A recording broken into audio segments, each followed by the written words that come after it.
Hello everyone, क्या हाल है आप लोगों के। I welcome you all to our Dronacharya marathon series. आज जो हम चैप्टर लेने वाले हैं ना बेटा, ये है हमारा chapter number 1 as per ICAI modules. Chapter का नाम आप लोग को दिख ही रहा है। चैप्टर है nature, objectives and scope of audit. क्या क्या है चैप्टर में?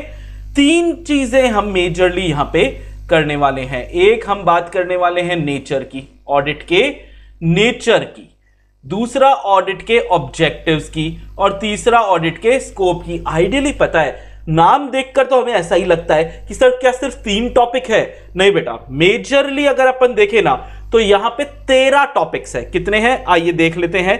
आज हम सबसे पहली बात जो हम करने वाले हैं, वो पहली बात हम करेंगे कि ऑडिट का बॉस, ऑडिट का है ना मीनिंग क्या है, ऑडिट का मीनिंग क्या है। फिर ऑब्जेक्टिव्स क्या है हमारे ऑडिट के, ये चीज चेक करेंगे।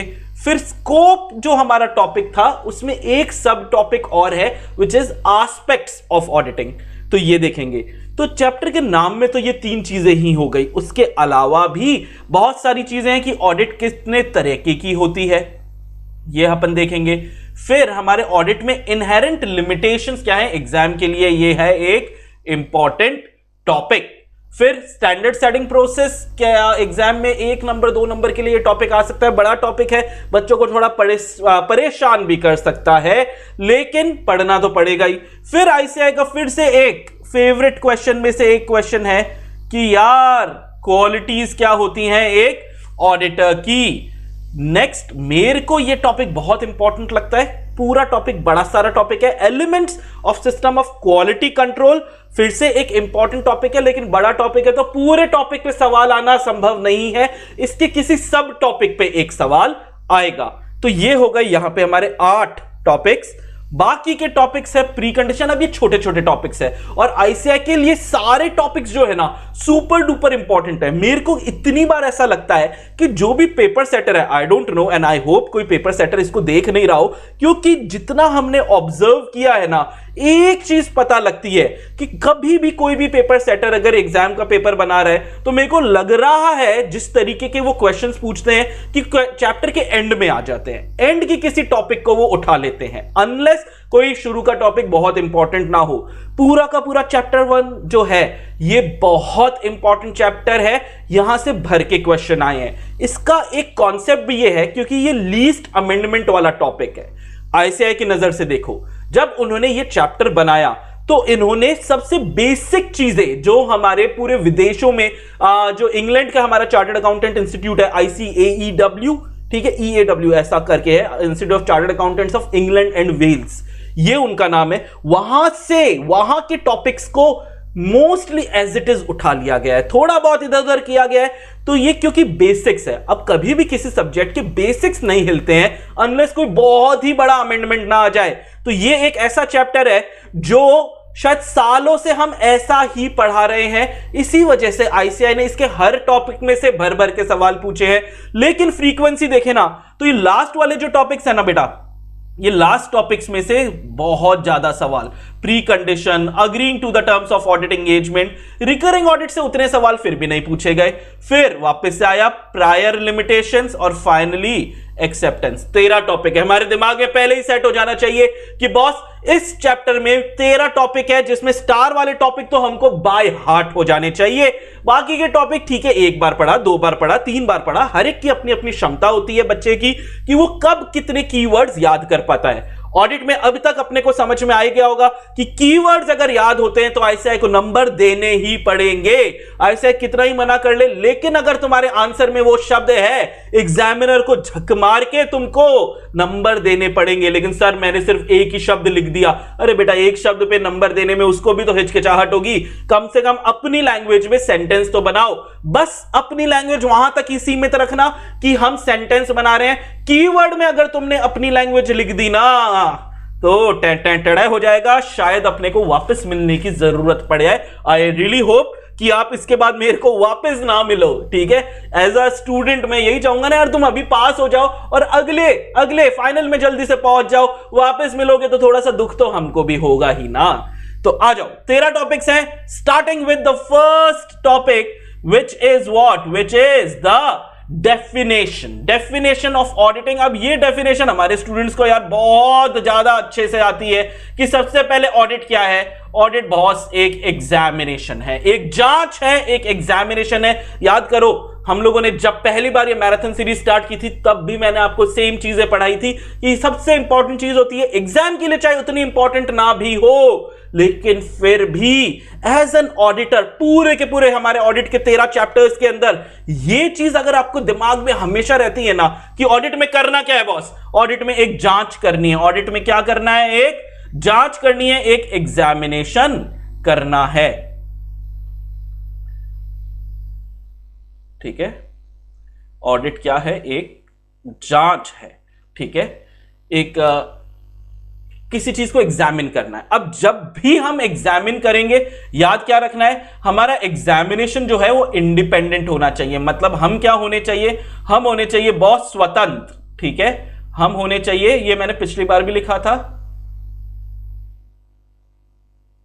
पिछली बार पे, ठीक है, स्वतंत्र। अब समझ लेना इंडिपेंडेंट मतलब अगर आप किसी के दबाव में आके ऑडिट कर रहे हो तो आपकी ऑडिट ही गलत हो जाती है। आप चेक कर रहे हो जिन लोगों को जो काम करना चाहिए था उन्होंने वो काम उसी तरीके से किया क्या, ये चीज अगर आप लोग को पता लग गई तो आपकी ऑडिट हो गई इंडिपेंडेंट ऑडिट। अगर आपने किसी के दबाव में आके या दोस्ती यारी में आके या प्यार में आके आपने ऑडिट कर ली कि छोड़ यार ये तो मेरा क्रश है, इसकी गलतियों को छुपा लेता हूं, तो वहीं पे आपकी इंडिपेंडेंस खत्म हो गई है बेटा। You are a very bad auditor. ठीक है, और बैड ऑडिटर में कोई डांट नहीं पड़ती है, आजकल जेल हो जाती है। तो ध्यान रख लेना बेटा, प्यार के चक्कर में इंडिपेंडेंस को खतरे में कभी भी नहीं डाल लेना। इसीलिए मैं आपको हमेशा बोलता हूं सख्त होके ऑडिट करना है।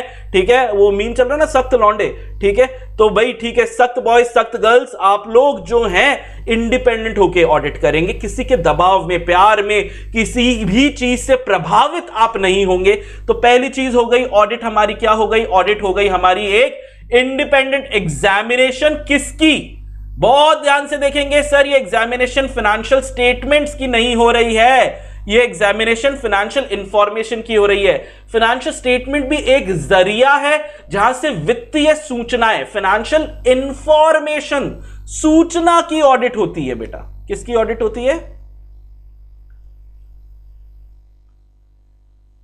सूचना की ऑडिट होती है, वित्तीय सूचना की ऑडिट होती है। फाइनेंशियल इंफॉर्मेशन, सिर्फ फाइनेंशियल इंफॉर्मेशन की ऑडिट नहीं होती। सिर्फ अगर हम फाइनेंशियल इंफॉर्मेशन बोलते हैं तो यह हो जाएगा एक गलत बात। हम सिर्फ फाइनेंशियल इंफॉर्मेशन यानी फाइनेंशियल स्टेटमेंट्स की अगर हम बात करते हैं तो यार बॉस फाइनेंशियल स्टेटमेंट्स तो एक जरिया है, इसके अलावा भी बहुत सारे जरिए हैं जहां से हमको ये वित्तीय सूचनाएं, ये फाइनेंशियल इंफॉर्मेशन प्राप्त हो सकती है। हमने मैनेजमेंट से पूछ लिया, हम लोगों ने एंटिटी के बाहर से जिनसे एंटिटी माल खरीदती है या जिनको माल बेचती है उनसे पूछ लिया, हमने किसी एम्प्लॉय से कोई चीज पूछ ली, हमने खुद ऑब्जर्व किया एंटिटी ने अपनी सूचना को बचाने के लिए क्या क्या काम किया है वो देखने के लिए हम ऑब्जर्व कर रहे हैं। ये सारी बातें आगे करने वाले हैं हम, लेकिन ध्यान रखना फाइनेंशियल स्टेटमेंट की ऑडिट नहीं है, ऑडिट फाइनेंशियल इंफॉर्मेशन की है। Audit is an independent examination किसके? फाइनेंशियल इंफॉर्मेशन के। सर कौन से? हम क्या सिर्फ कंपनी की ऑडिट करते हैं? नहीं बॉस, हम सिर्फ कंपनी की ऑडिट नहीं करते हैं, हम किसी भी एंटिटी की ऑडिट कर सकते हैं। हमें फर्क ही नहीं पड़ता कि एंटिटी प्रॉफिट कमाने के लिए बैठी है या एनपी है, NPO not for profit organisation भी अगर है तो हमें फर्क नहीं पड़ता, यानी एनपीओ की भी ऑडिट होके रहेगी इररिस्पेक्टिव ऑफ इट्स साइज और लीगल फॉर्म। मतलब छोटी एंटिटी बड़ी एंटिटी फर्क नहीं पड़ता, सबकी एंटिटी हो सकती है। कंपनी है, प्रोप्राइटरशिप है, एचयूएफ है, एलएलपी है, सोसाइटी है, ट्रस्ट है, बॉडी ऑफ इंडिविजुअल है, एसोसिएशन ऑफ पर्सन, अरे क्या है तू, सबकी ऑडिट हो सकती है बेटा, सबकी ऑडिट हो सकती है। तो अभी तक क्या क्या याद कर लिया बेटा? अभी तक याद कर लिया ऑडिट तो होगी एक इंडिपेंडेंट एग्जामिनेशन। किसकी? फाइनेंशियल इंफॉर्मेशन की। किसके फाइनेंशियल इंफॉर्मेशन? सर किसी भी एंटिटी के, फर्क ही नहीं पड़ता कि चाहे वो प्रॉफिट ओरिएंटेड है या नहीं है, चाहे उसका कोई भी साइज या कोई भी लीगल फॉर्म हो। और तो और बहुत ही ज्यादा इंपॉर्टेंट चीज है कि यार ये ऑडिट करते क्यों हैं, ऑडिट का इतनी माथापच्ची हम कर रहे हैं, ये माथापच्ची क्यों कर रहे हैं? क्योंकि सर हमारा ऑब्जेक्टिव है, ऑडिटर का ऑब्जेक्टिव क्या है? ऑडिटर का ऑब्जेक्टिव है कि बॉस बॉस बॉस, ऑडिटर का ऑब्जेक्टिव है कि हम एक राय व्यक्त कर सके। क्या कर सके बेटा? अरे वाह, इस बार तो सही बन गया ये। हाँ, ऑडिटर का ऑब्जेक्टिव क्या है? ऑडिटर का ऑब्जेक्टिव है कि वो एक्सप्रेस कर सके। प्यार का जैसे इजहार करते हैं वैसे ऑडिटर भी इजहार करेगा, लेकिन प्यार का इजहार अगर अपने वर्बली बोल दिया, ठीक है, तो बात बनती नहीं है। इतना तो अब लॉ पढ़ चुके हो यार, written agreements are always better ना। आज पार्टनरशिप डीड भी अपन राइटिंग में, हम वर्बल कर सकते हैं लेकिन राइटिंग में रहती है तो कुछ बेनिफिट होते हैं। ऑडिट की जो भी आपने अपनी राय बनाई है, अपनी ओपिनियन बनाई है इन फाइनेंशियल इंफॉर्मेशन पे, ये ओपिनियन हमेशा हमेशा लिखित फॉर्म पे आप एक्सप्रेस करोगे और इस एक्सप्रेशन को ही तो ऑडिट रिपोर्ट बोलते हैं। ठीक है, ये जो एक्सप्रेशन है ना, इस एक्सप्रेशन को हम क्या बोलते हैं?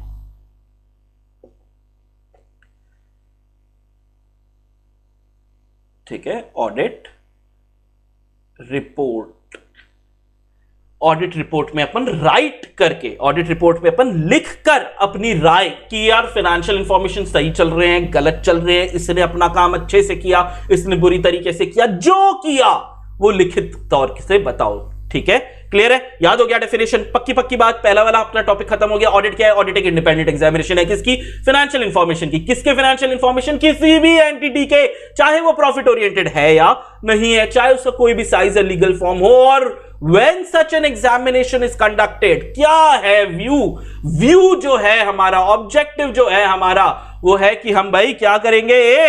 हम एक ओपिनियन एक्सप्रेस करेंगे। ये ओपिनियन आगे जाके मैं बताऊंगा आपको। लिखित फॉर्म पे ही हम एक्सप्रेस कर सकते हैं और इस लिखित फॉर्म को हम क्या बोलते हैं? Audit report. पहला टॉपिक डनाडन डनाडन, याद हो गया, याद हो गया। चले आगे, चले आगे। यस, आ जाओ। नेक्स्ट चीज अपन पढ़ रहे हैं, this is our second topic, कि यार ऑडिट के ऑब्जेक्टिव क्या है। मैंने आपको पहले भी बताया था, आप ऑडिट मन मर्जी से नहीं कर सकते। ऑडिट कैसे करनी है, चाहे ये सीए इंटर हो चाहे सीए फाइनल हो, ये आपको करनी है। जब भी करोगे आप एक ही बात पढ़ोगे कि बॉस आपको स्टैंडर्ड्स ऑन ऑडिटिंग के हिसाब से ऑडिट करनी है। अब एसेज की अगर बात करें तो मैंने आपको बोला था कई सारे एसेज हैं। इस चैप्टर में हम देखेंगे एसेज कहां से लेके कहां तक है, ये बात जरूर देख लेंगे। लेकिन बाप ऑफ ऑल एसे जिसको मैं बोलता हूं, क्योंकि ये सबसे इंपॉर्टेंट एसेज में से है, इसी पर बाकी के सारे एसेज काम करते हैं। ये है हमारा एसे 200, जिसको दो चीजें ये बताता है। क्या? पहली चीज ये जो है बताता है कि बॉस ओवरऑल ऑब्जेक्टिव क्या है, जो हमारे ऑडिटर साहब है ना, इंडिपेंडेंट ऑडिटर है, उसका ओवरऑल उसका क्या उद्देश्य है। और दूसरी बात बोल देता है और पहले ही बता देता है, भाई जब भी ऑडिटर साहब आप ऑडिट करोगे ना, मस्ती में नहीं कर लेना यार, जैसे मर्जी आए वैसे मत कर लेना। आपको करना है तो स्टैंडर्ड्स ऑन ऑडिटिंग के हिसाब से करना है, नहीं तो भाड़ में जाओ, आपकी ऑडिटिंग गलत है। क्लियर है बेटा? पक्की बात है, पक्की बात है। ऐसे 200 वापस से बता रहा हूं, ऐसे इसका नाम याद नहीं हो बिल्कुल चलेगा। याद नहीं है 1% का भी शक है, एग्जाम में लिख के ही मत आना। जितनी बार भी होगा मेजरली आपको ऐसे इसका नाम जो है या तो क्वेश्चन में मिल जाएगा, या अगर आंसर में भी आपको लिखना पड़े तो उसके कभी कोई मार्क्स नहीं होते हैं, आज तक नहीं हुए हैं। फिर आईसीआई है, कुछ भी कर सकता है, लेकिन हिस्टोरिकल फैक्ट्स हमें यह बताते हैं कि ऐसे इसका या सेक्शन नंबर्स के कोई एडिशनल नंबर नहीं होते हैं। क्लियर है?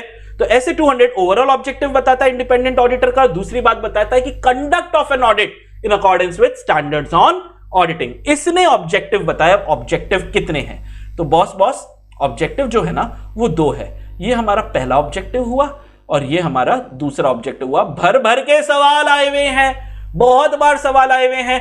3 नंबर में 1.5 नंबर पहले ऑब्जेक्टिव का, 1.5 नंबर दूसरे ऑब्जेक्टिव का, ऐसे आया हुआ है। 4 नंबर का सवाल भी आया हुआ है, 2 नंबर पहले ऑब्जेक्टिव का और 2 नंबर दूसरे ऑब्जेक्टिव का। हाँ, इसमें कोई ईमान धर्म नहीं बचा आईसीआई के लिए।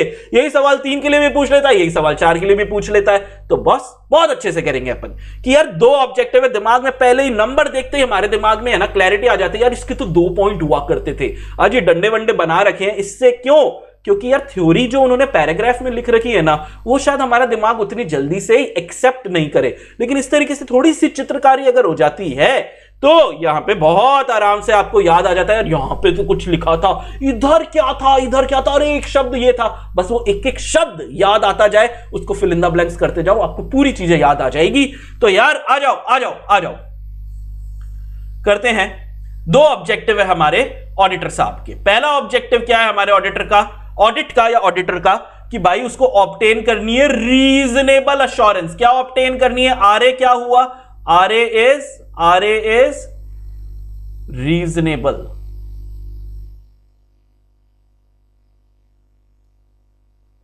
अश्योरेंस। सब्जेक्ट का नाम याद है क्या बेटा? Auditing and assurance. हम ऑडिट भी करते हैं और अश्योर, आश्वस्त करना। अश्योरेंस का मतलब क्या हुआ? अश्योरेंस का मतलब होता है आश्वस्त करते हो किसी को कि भाई भरोसा रख। अश्योरेंस का मतलब हुआ, अब मेरे को आश्वस्त लिखना आएगा क्या? आश्वस्त, आई बिलीव कि मैंने सही लिखा है। आश्वस्त शायद सही लिखा है, शायद दूसरा भी हो सकता है। नेवर माइंड, मतलब समझ में आ गया। आप किसी को भरोसा दिला रहे हो कि अश्योरेंस लेनी है। यार भरोसा किसी को देने से पहले आपको खुद को तो भरोसा आना चाहिए ना कि हाँ चीजें सही चल रही है। अब भरोसा कैसे आएगा? जांच करके आएगा, एग्जामिनेशन करके आएगा। और ये एग्जामिनेशन कैसे होने वाली है? इंडिपेंडेंट एग्जामिनेशन होने वाली है। तो जब आप इंडिपेंडेंट एग्जामिनेशन कर रहे होगे, आप चीजें करोगे, मेहनत करोगे, ऑडिटिंग करोगे, तो आपको एक अश्योरेंस मिलना चाहिए कि हाँ जो काम हो रहा है ना वो सही हो रहा है। और ये अश्योरेंस 100% नहीं हो सकता बेटा। इसीलिए the word which is mentioned over here is what? Is reasonable. Assurance हमेशा आपको कैसी चाहिएगी बेटा?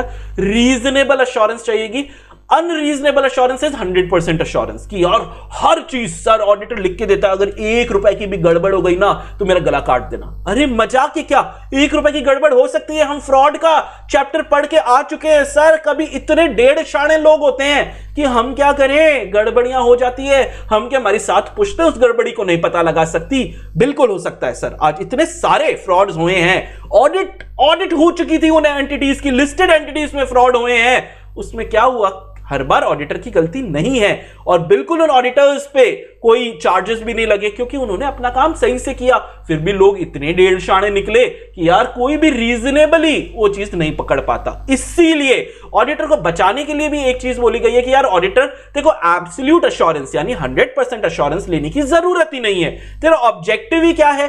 तेरा ऑब्जेक्टिव है to obtain reasonable assurance. Reasonably सारी चीजें सही चल रही है या नहीं।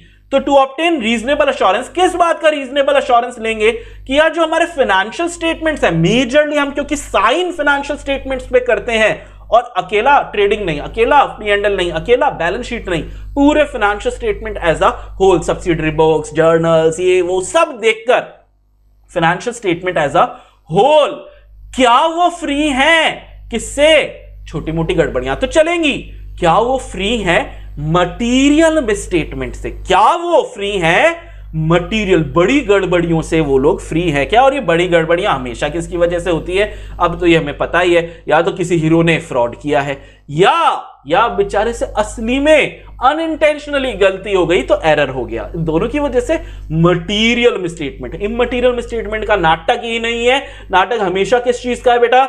नाटक हमेशा मटीरियल मिसस्टेटमेंट्स का है। तो ऑडिटर का पहला ऑब्जेक्टिव हो गया कि आपको ऑब्टेन करना है। और बेटा ये बात हम पहले भी एक बार पढ़ चुके हैं, चैप्टर 5 का जब हमने मैराथन रिवीजन किया था उसमें भी मैंने आपको याद दिला दिया था कि यार बॉस आपको क्या ऑब्टेन करना है? आपको ऑब्टेन करना है रीजनेबल अश्योरेंस। किस बात का?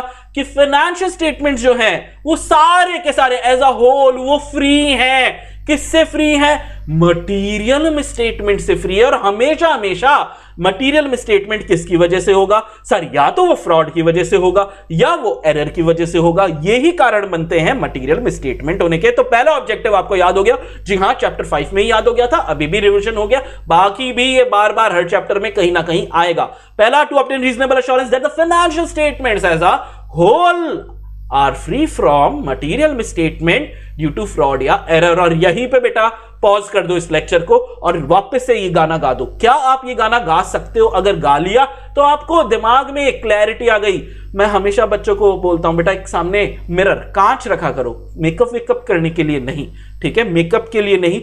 अगर आपने उस कांच में देखकर बोल दिया ना, एक बार रिपीट कर लिया ना ये वाली बात, तो आपका सबकॉन्शियस माइंड उन चीजों को ज्यादा अच्छे से रिटेन कर पाता है। This is a tried and tested technique, not mine. बड़े बड़े क्लिनिकल साइकोलॉजिस्ट जो हैं उन लोगों ने बताया। स्पीच थेरेपीज के लिए भी हम इस चीज को यूज करते हैं क्योंकि रिटेंशन पावर आपकी बढ़ जाती है। तो घर में बोलो क्या यार, कांच तो होगा ही ना यार, सुबह सुबह बाल वाल कहां पे बनाते हो, लिपस्टिक वगैरह कहां पे लगाते हो? नहीं sir, we don't do makeup. कोई बात नहीं, कोई बात। आ जाओ, सेकंड पॉइंट पे चलते हैं। पहला पॉइंट हो गया, आपने बहुत सारी मेहनत की और ऑडिट कर ली और आपने रीजनेबल अश्योरेंस, ठीक है, ऑब्टेन कर लिया। अब इसको मन में नहीं रखेंगे ना, इजहार करेंगे। याद है ना, ऑब्जेक्टिव था हमारा की टू एक्सप्रेस एन ओपिनियन, ये हमारा ऑडिट का डेफिनेशन में ही पड़ा था। तो दूसरी बात यही है कि बॉस तेरे को एक बार अश्योरेंस मिल गया ना, तो मिलने के बाद उस अश्योरेंस पर रिपोर्ट बना। फाइनेंशियल स्टेटमेंट पे जो तूने ऑडिट की है उस पे जो अश्योरेंस तेरे को मिला उस पे रिपोर्ट बना, रिटर्न रिपोर्ट होगी। इसी रिपोर्ट को क्या बोलते हैं?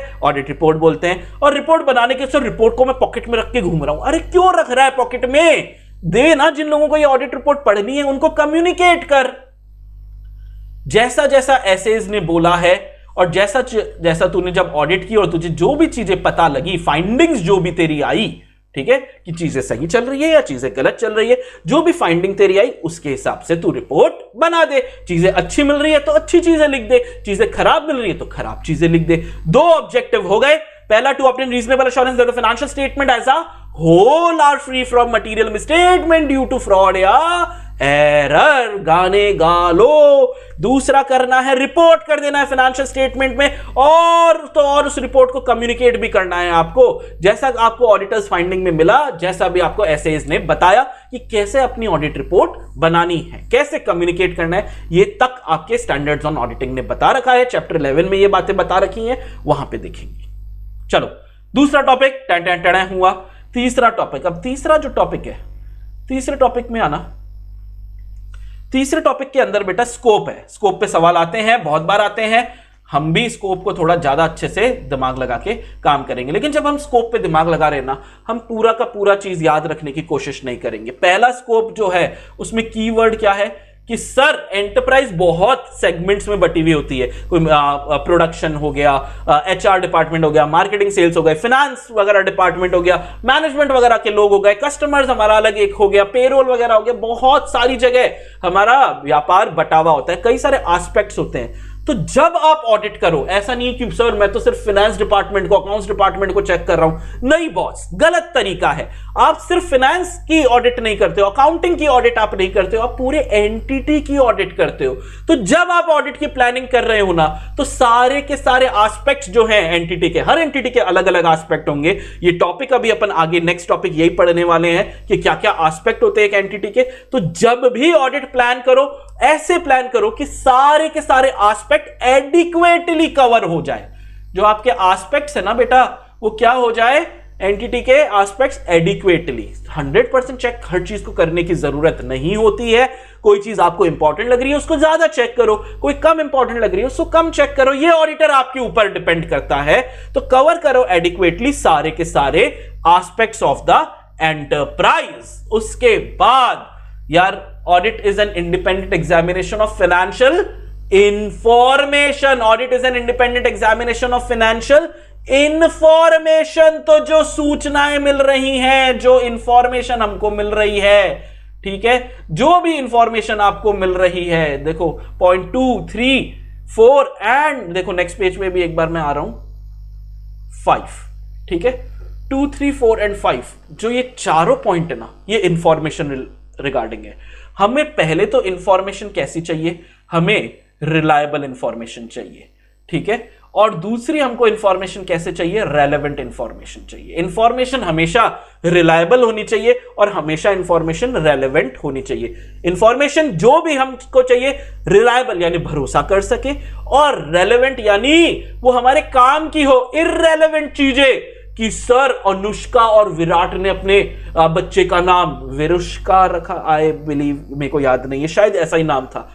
क्या ये, अगर मैं विराट कोहली और अनुष्का की ऑडिट कर रहा हूं तब भी शायद उस बच्चे का नाम मेरे लिए रेलेवेंट नहीं होगा। इररेलेवेंट चीज है, कुछ भी नाम रखो तुम, XYZ। इलॉन मस्क ने अपने बच्चे का नाम क्या रखा था आपको पता है तो मेरे को बताना यार। बड़ा एक बच्चे का नाम बहुत टेढ़ा मेढ़ा, उस पर केस भी हो गया था। इररेलेवेंट इंफॉर्मेशन है।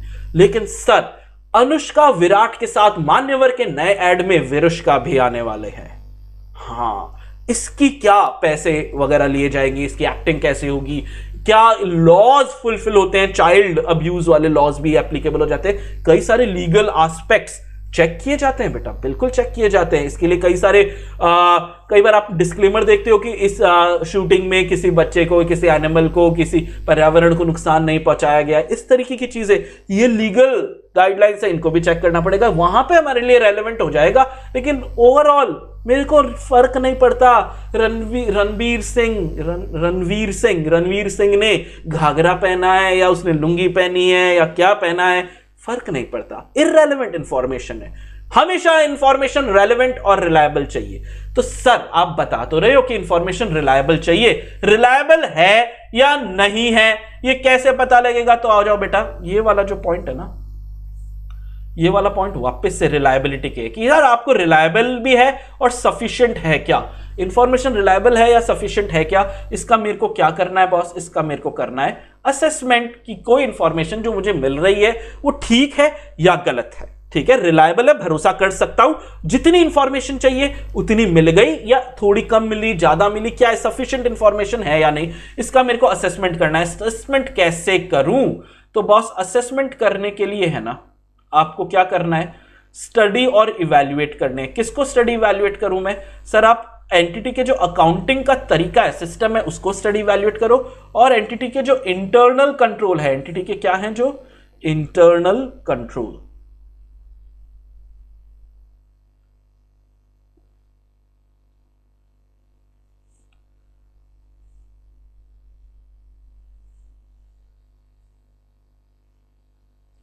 पेज थोड़ा हिल गया था, हाँ अभी ठीक है।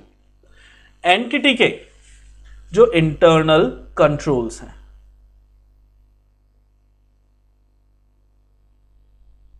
इंटरनल कंट्रोल मतलब एंटिटी ने अपने खुद की डेटा की प्रिवेसी के लिए या एसेट्स की प्रिवेसी के लिए कोई कंट्रोल लगाए होंगे, गार्ड लगाया होगा, डॉगी लगाया होगा, कोई भी कंट्रोल, ताला चाबी लगाए होंगे, पासवर्ड लगाए होंगे, बायोमेट्रिक स्कैन वगैरह लगा देते हैं, कई सारी चीजें होती है ना। ठीक है, तो वो इंटरनल कंट्रोल्स जो है उनको समझो, पहले स्टडी करो, इवैल्यूएट करो, और उसके बाद आप अपने ऑडिट करो, कैरी आउट करो। क्या कैरी आउट करेंगे सर? हम कैरी आउट करेंगे, टेस्ट करेंगे, इंक्वायरियां करेंगे, वेरिफिकेशन प्रोसीजर्स करेंगे, यानी हम ऑडिट के वेपन्स को लगाएंगे। ये सारी चीजें क्या हो गई?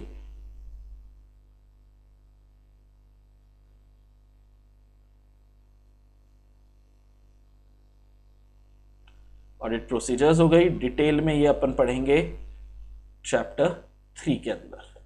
ओके, ऑडिट के प्रोसीजर्स लगाओ। हथियार, 7 हथियार होते हैं ऑडिट के, ऑडिटर के लिए ये हथियार दिए गए हैं: inquiry, inspection, observation, recalculation, reperformance, external confirmation और एनालिटिकल प्रोसीजर। 7 हो गए क्या? हाँ बिल्कुल 7 हो गए। तो ये सारे हथियार सर हम कहां लगाएंगे? सर मेजरली तो फाइनेंशियल स्टेटमेंट पे साइन मारते हो तो फाइनेंशियल स्टेटमेंट पे लगा दो ना ये सारी चीजें, यानी हम अकाउंटिंग के ट्रांजैक्शंस पे लगाएंगे और अकाउंट बैलेंस पे लगाएंगे। अकाउंटिंग ट्रांजैक्शंस में को कहां पे लिखे हुए मिलते हैं? आइडियली अगर आपके statement of P and L में मिलते हैं।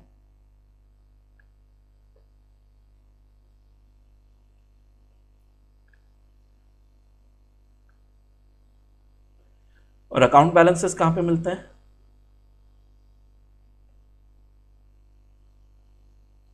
सर बैलेंस शीट में मिलते हैं, यानी फाइनेंशियल स्टेटमेंट होगा, ये फाइनेंशियल स्टेटमेंट पे लगा दो। ठीक है, जो हमारा सेकंड पॉइंट था, reliable information contained in underlying accounting record, तो आप क्या करो, असेसमेंट करो इस रिलायबिलिटी सफिशिएंसी का। कैसे करो? स्टडी करो, इवैल्यूएट करो, अकाउंटिंग सिस्टम और इंटरनल कंट्रोल और audit procedure, accounting transaction and account balances पर लगा दो। फोर्थ पॉइंट हमारा था असेसमेंट, नहीं थर्ड पॉइंट हमारा था रेलेवेंट इंफॉर्मेशन। थर्ड पॉइंट क्या था कि सर रेलेवेंट इंफॉर्मेशन सही से डिस्क्लोज है या नहीं। मुझे कैसे पता लगेगा सर कि ये जो इंफॉर्मेशन है वो रेलेवेंट है या इररेलेवेंट है? तो सर ये रेलेवेंस पता करने के लिए आपको क्या करना पड़ेगा? आपको कंपेयर करने पड़ेंगे आपके फाइनेंशियल स्टेटमेंट्स को underlying accounting records and other source of data, यानी सब अकाउंटिंग रिकॉर्ड्स में एग्जाम्पल हो गया, इसका एग्जाम्पल हो गया सब्सिडरी बुक्स,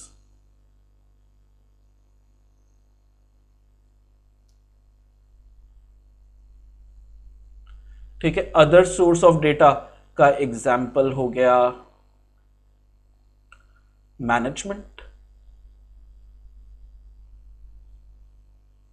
मैनेजमेंट से पूछ लो, डेटर्स से पूछ लो, कोई बैंक रिलेटेड काम है तो बैंक से ही पूछ लो, लोन वोन ले रखा है तो एटसेट्रा। ये अदर सोर्स ऑफ डेटा हो गया। ठीक है, इन लोगों से फाइनेंशियल स्टेटमेंट में जो चीज लिखी है वो इनसे कंफर्म कर लो ना, हाँ भाई साहब जो चीजें होनी चाहिए थी वही फाइनेंशियल स्टेटमेंट में लिखी है या नहीं। और दूसरा, जब भी हम फाइनेंशियल स्टेटमेंट बनाते हैं बेटा, मैनेजमेंट कई सारे जजमेंट्स बनाता है। एग्जाम्पल इन जजमेंट्स का हो गया प्रोविजंस।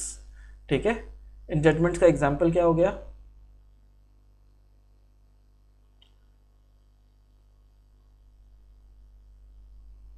Provisions and reserves. कितना प्रोविजन बनाना है, कितना रिजर्व में डालना है, ये सारी हमारी चीजें क्या हो गई? जजमेंट। अब यार प्रोविजन गलत भी तो बन सकता है, जजमेंट मैनेजमेंट इंसान ही तो है, गलत जजमेंट भी तो ले सकता है। ये भी ऑडिटर चेक करेगा कि मैनेजमेंट से कहीं कोई गलती तो नहीं हो गई। सिक्स्थ पॉइंट जो हमारा है, हमारा सिक्स्थ पॉइंट है बेटा कि ऑडिटर से ऑडिट के अलावा किसी काम की उम्मीद नहीं कर सकते। Not expected to perform duties जो आउटसाइड है उसके स्कोप के। ठीक है, उसके काम का एक स्कोप बनता है, काम स्टार्ट करने से पहले लिख लेते हैं हम ये काम करेंगे, हम ये काम ये करेंगे, वो ही लिखते हैं, जो नहीं करेंगे वो नहीं लिखते। तो जो काम वो करेगा वो उसका स्कोप है, उस स्कोप के अंदर की सारी चीजें उसकी जिम्मेदारी है, उसके बाहर की चीज मैनेजमेंट उससे उम्मीद नहीं कर सकता कि सर आते हुए 2 किलो दूध ले आना। अरे स्कोप में लिखा है क्या कि आते हुए 2 किलो दूध लाना है? नहीं ना, तो ये चीज उससे उम्मीद नहीं कर सकते। और अगर मैनेजमेंट, जब हम स्कोप बना रहे हैं उस स्कोप पे क्या लगा दिया बेटा? उस स्कोप पे लगा दिया कॉन्स्ट्रेंट। कॉन्स्ट्रेंट लगा दिया मतलब क्या लगा दिया बॉस? कॉन्स्ट्रेंट लगा दिया यानी लिमिटेशन लगा दी स्कोप पर।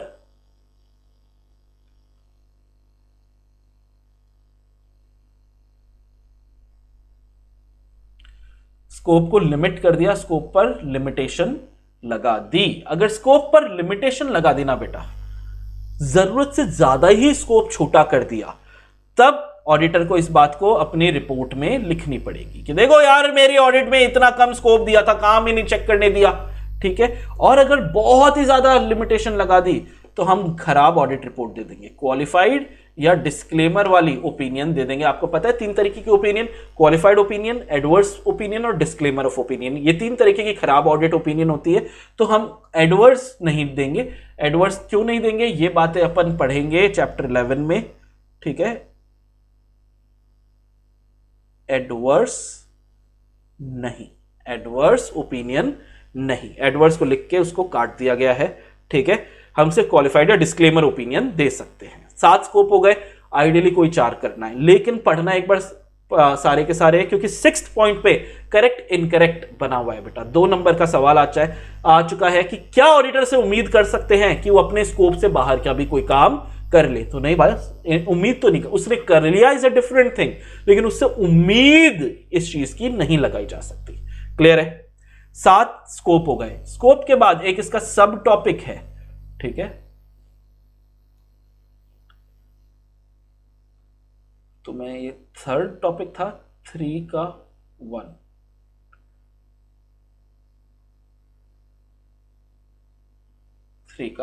एस्पेक्ट्स। नेक्स्ट स्कोप हमारा पहला स्कोप था ना, cover adequately all aspects of the enterprise. तो बेटा अब एस्पेक्ट्स क्या क्या है एंटरप्राइज के, अपन ये बात देख लेते हैं। हमें एस्पेक्ट्स देखने हैं कि सर अब स्कोप अगर याद हो गए तो एस्पेक्ट इजीली याद हो जाते हैं। तो क्या क्या एस्पेक्ट्स है कि सर एग्जामिन करेंगे, अकाउंट्स इंटरनल कंट्रोल का बिल्कुल पता है, रिव्यू करेंगे सिस्टम्स और प्रोसीजर्स, मैनेजमेंट कैसे काम करता है, अरिथमेटिकल एक्यूरेसी चेक करेंगे, कैपिटल और रेवेन्यू आइटम्स में डिस्टिंक्शन सही से किया गया है, कहीं गड़बड़ तो नहीं कर दी, फाइनेंशियल स्टेटमेंट को underlying accounting records and other source of data. ठीक है, अकाउंटिंग रिकॉर्ड के साथ क्या आएगा?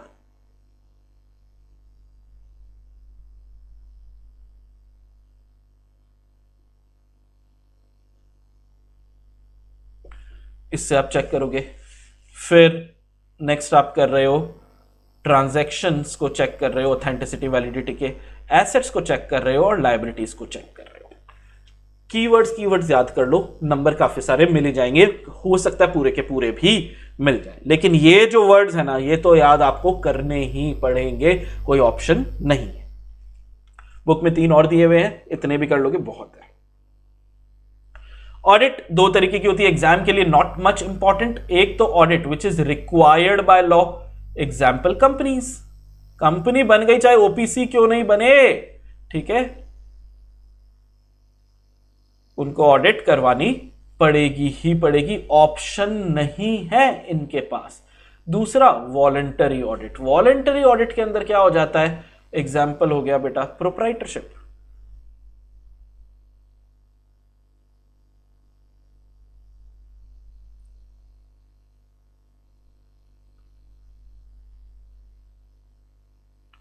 प्रोप्राइटरशिप या एलएलपी, एलएलपी नहीं पार्टनरशिप, एलएलपी तो यार एक लिमिट के बाद ऑडिट कंपलसरी हो जाती है, लेकिन प्रोप्राइटरशिप या पार्टनरशिप 1932 वाली ऑडिट करवानी जरूरी नहीं है, लॉ तो नहीं बोलता है ऐसा, प्रोप्राइटर के लिए तो लॉ ही नहीं है। तो यहां पर हमारी वॉलंटरी ऑडिट होती है, कोई करवाना चाहे तो करवाओ, नहीं करवाना चाहे तो मत करवाओ, इस तरीके की ऑडिट होती है। एडवांटेजेस हैं क्या एग्जाम के लिए, बिल्कुल एडवांटेजेस एक इंपॉर्टेंट टॉपिक हो जाता है बेटा, एडवांटेजेस पे सवाल बिल्कुल आए हुए हैं, इसको आप ध्यान से करेंगे। एडवांटेजेस में क्या क्या एडवांटेजेस है कि यार फाइनेंशियल इंटरेस्ट जो है ना वो बच जाता है, किसी का नुकसान नहीं होता कोई चोरी चकारी से। मॉरल चेक हो जाता है एम्प्लॉय पे, हो एम्प्लॉय डर के रहता है, अरे ठीक से काम करो नहीं तो ऑडिटर आ जाएगा, ऑडिटर ना हुआ गब्बर हो गया। Tax liabilities and tax disputes के टाइम पे काम आ जाता है, कहीं भी वेस्टेजेस लॉसेज हो रही है एंटिटी में, ठीक है, कोई लीकेजेस है, पैसा नुकसान हुए जा रहा है, वेस्ट हो रहा है पैसा, ठीक है, तो वहां को डिटेक्ट हो जाएंगे। बुक्स वगैरह सही से रखी गई हैं या नहीं रखी गई, ये चीज चेक कर लेंगे। कंट्रोल्स में कोई वीकनेस है या जो कंट्रोल्स है, इंटरनल कंट्रोल्स की हम बात कर रहे हैं, ये कंट्रोल्स कौन से हुए, ये कंट्रोल हुए, ये है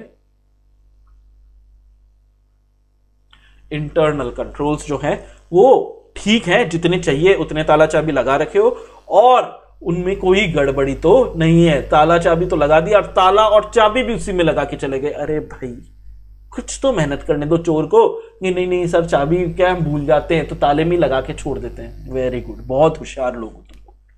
फिर पार्टनर वार्टनर की डेथ वेथ हो जाती है एडमिशन रिटायरमेंट और के टाइम पे, तो उस समय पार्टनर हेल्प हो जाती है। कई बार गवर्नमेंट बोलती है इस तरीके के व्यापार करोगे तो ऑडिट करवानी जरूरी पड़ेगी, ठीक है, कोई भी हजार्डियस या नेशनल कोई, अब बंदूकें बना रहे हो, अब तो डिफेंस प्राइवेटाइज कर दिया गया है, बंदूकें बना रहे हो, असला बारूद बना रहे हो, अरे चाहे प्रोप्राइटरशिप में क्यों ना करो ऑडिट करवानी पड़ेगी, कहीं टेररिस्ट को बेच दिया तो, ठीक है, माओवादी को बेच दिया, ठीक है, क्लियर है। चलो next super duper important topic, super duper important topic, ये है इनहेरेंट लिमिटेशन। ये लिमिटेशंस भी किसने दी है, ये लिमिटेशन दी है हमारे फेवरेट ऐसे 200 ने, ठीक है, कितनी लिमिटेशन दी है सर, 2 लिमिटेशन दी है। पहली लिमिटेशन ये हो गई, दूसरी लिमिटेशन ये हो गई कि सर आप कितनी ही मेहनत कर लो, कितना ही पैसा लगा लो, कितने ही होशियार आप क्यों ना हो, ये 2 लिमिटेशन को ऑडिट एज अ सब्जेक्ट में से निकाल ही नहीं सकते, ठीक है, कुछ भी कर लो, ये ऑडिट एज अ सब्जेक्ट की दिक्कत है, ये दिक्कत रहेगी ही रहेगी, कोई तरीका नहीं है इस दिक्कत को हटाने का। क्या है कि ऑडिटर से ना तो कोई उम्मीद कर सकता है, और किसी पागल ने उम्मीद कर भी ली तो भी ऑडिटर क्या नहीं कर सकता, ऑडिट के रिस्क को जीरो नहीं कर सकता। ये क्या नाटक है सर, ऑडिट का रिस्क, जी हां बिल्कुल, ऑडिट का रिस्क, ठीक है, चैप्टर 4 चैप्टर 3 में भी पढ़ेंगे एंड चैप्टर 4 दोनों में पढ़ेंगे। ऑडिट का रिस्क क्या होता है मैं आपको फिर भी बता देता हूं।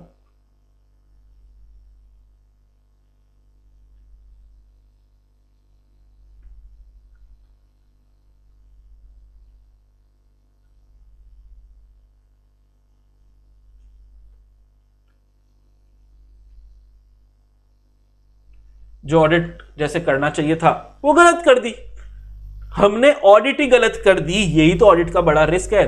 लेकिन पता है इसको है ना थोड़ा टेक्निकल बनाने के लिए इस चीज को है ना फॉर्मूला वाइज बताया गया है। फॉर्मूला क्या लिखा गया है, ऑडिट रिस्क क्या होता है, inherent risk,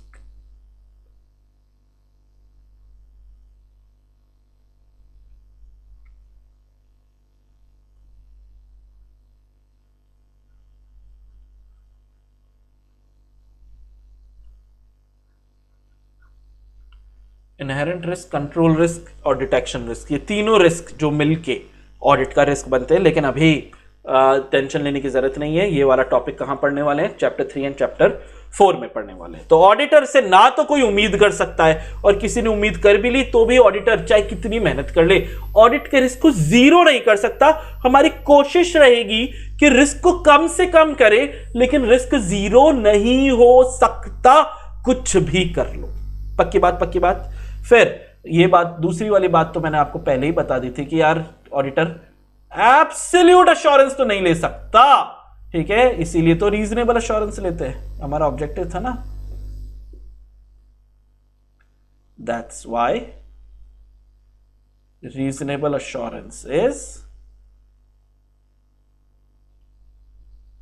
reasonable assurance obtain की जाती है, क्योंकि एब्सोल्यूट अश्योरेंस तो मिल ही नहीं सकती। किस बात की एब्सोल्यूट अश्योरेंस? वही कि financial statement as a whole are free from material misstatement due to fraud या एरर।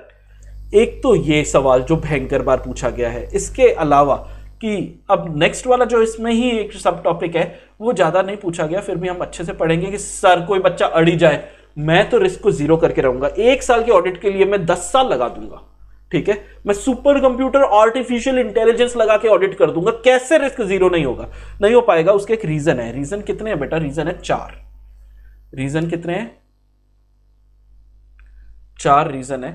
आइए, पहला रीजन क्या है समझते हैं। पहला रीजन है nature of financial reporting, accounts बनाने के तरीके में दिक्कत है, ठीक है, अकाउंटिंग के तरीके में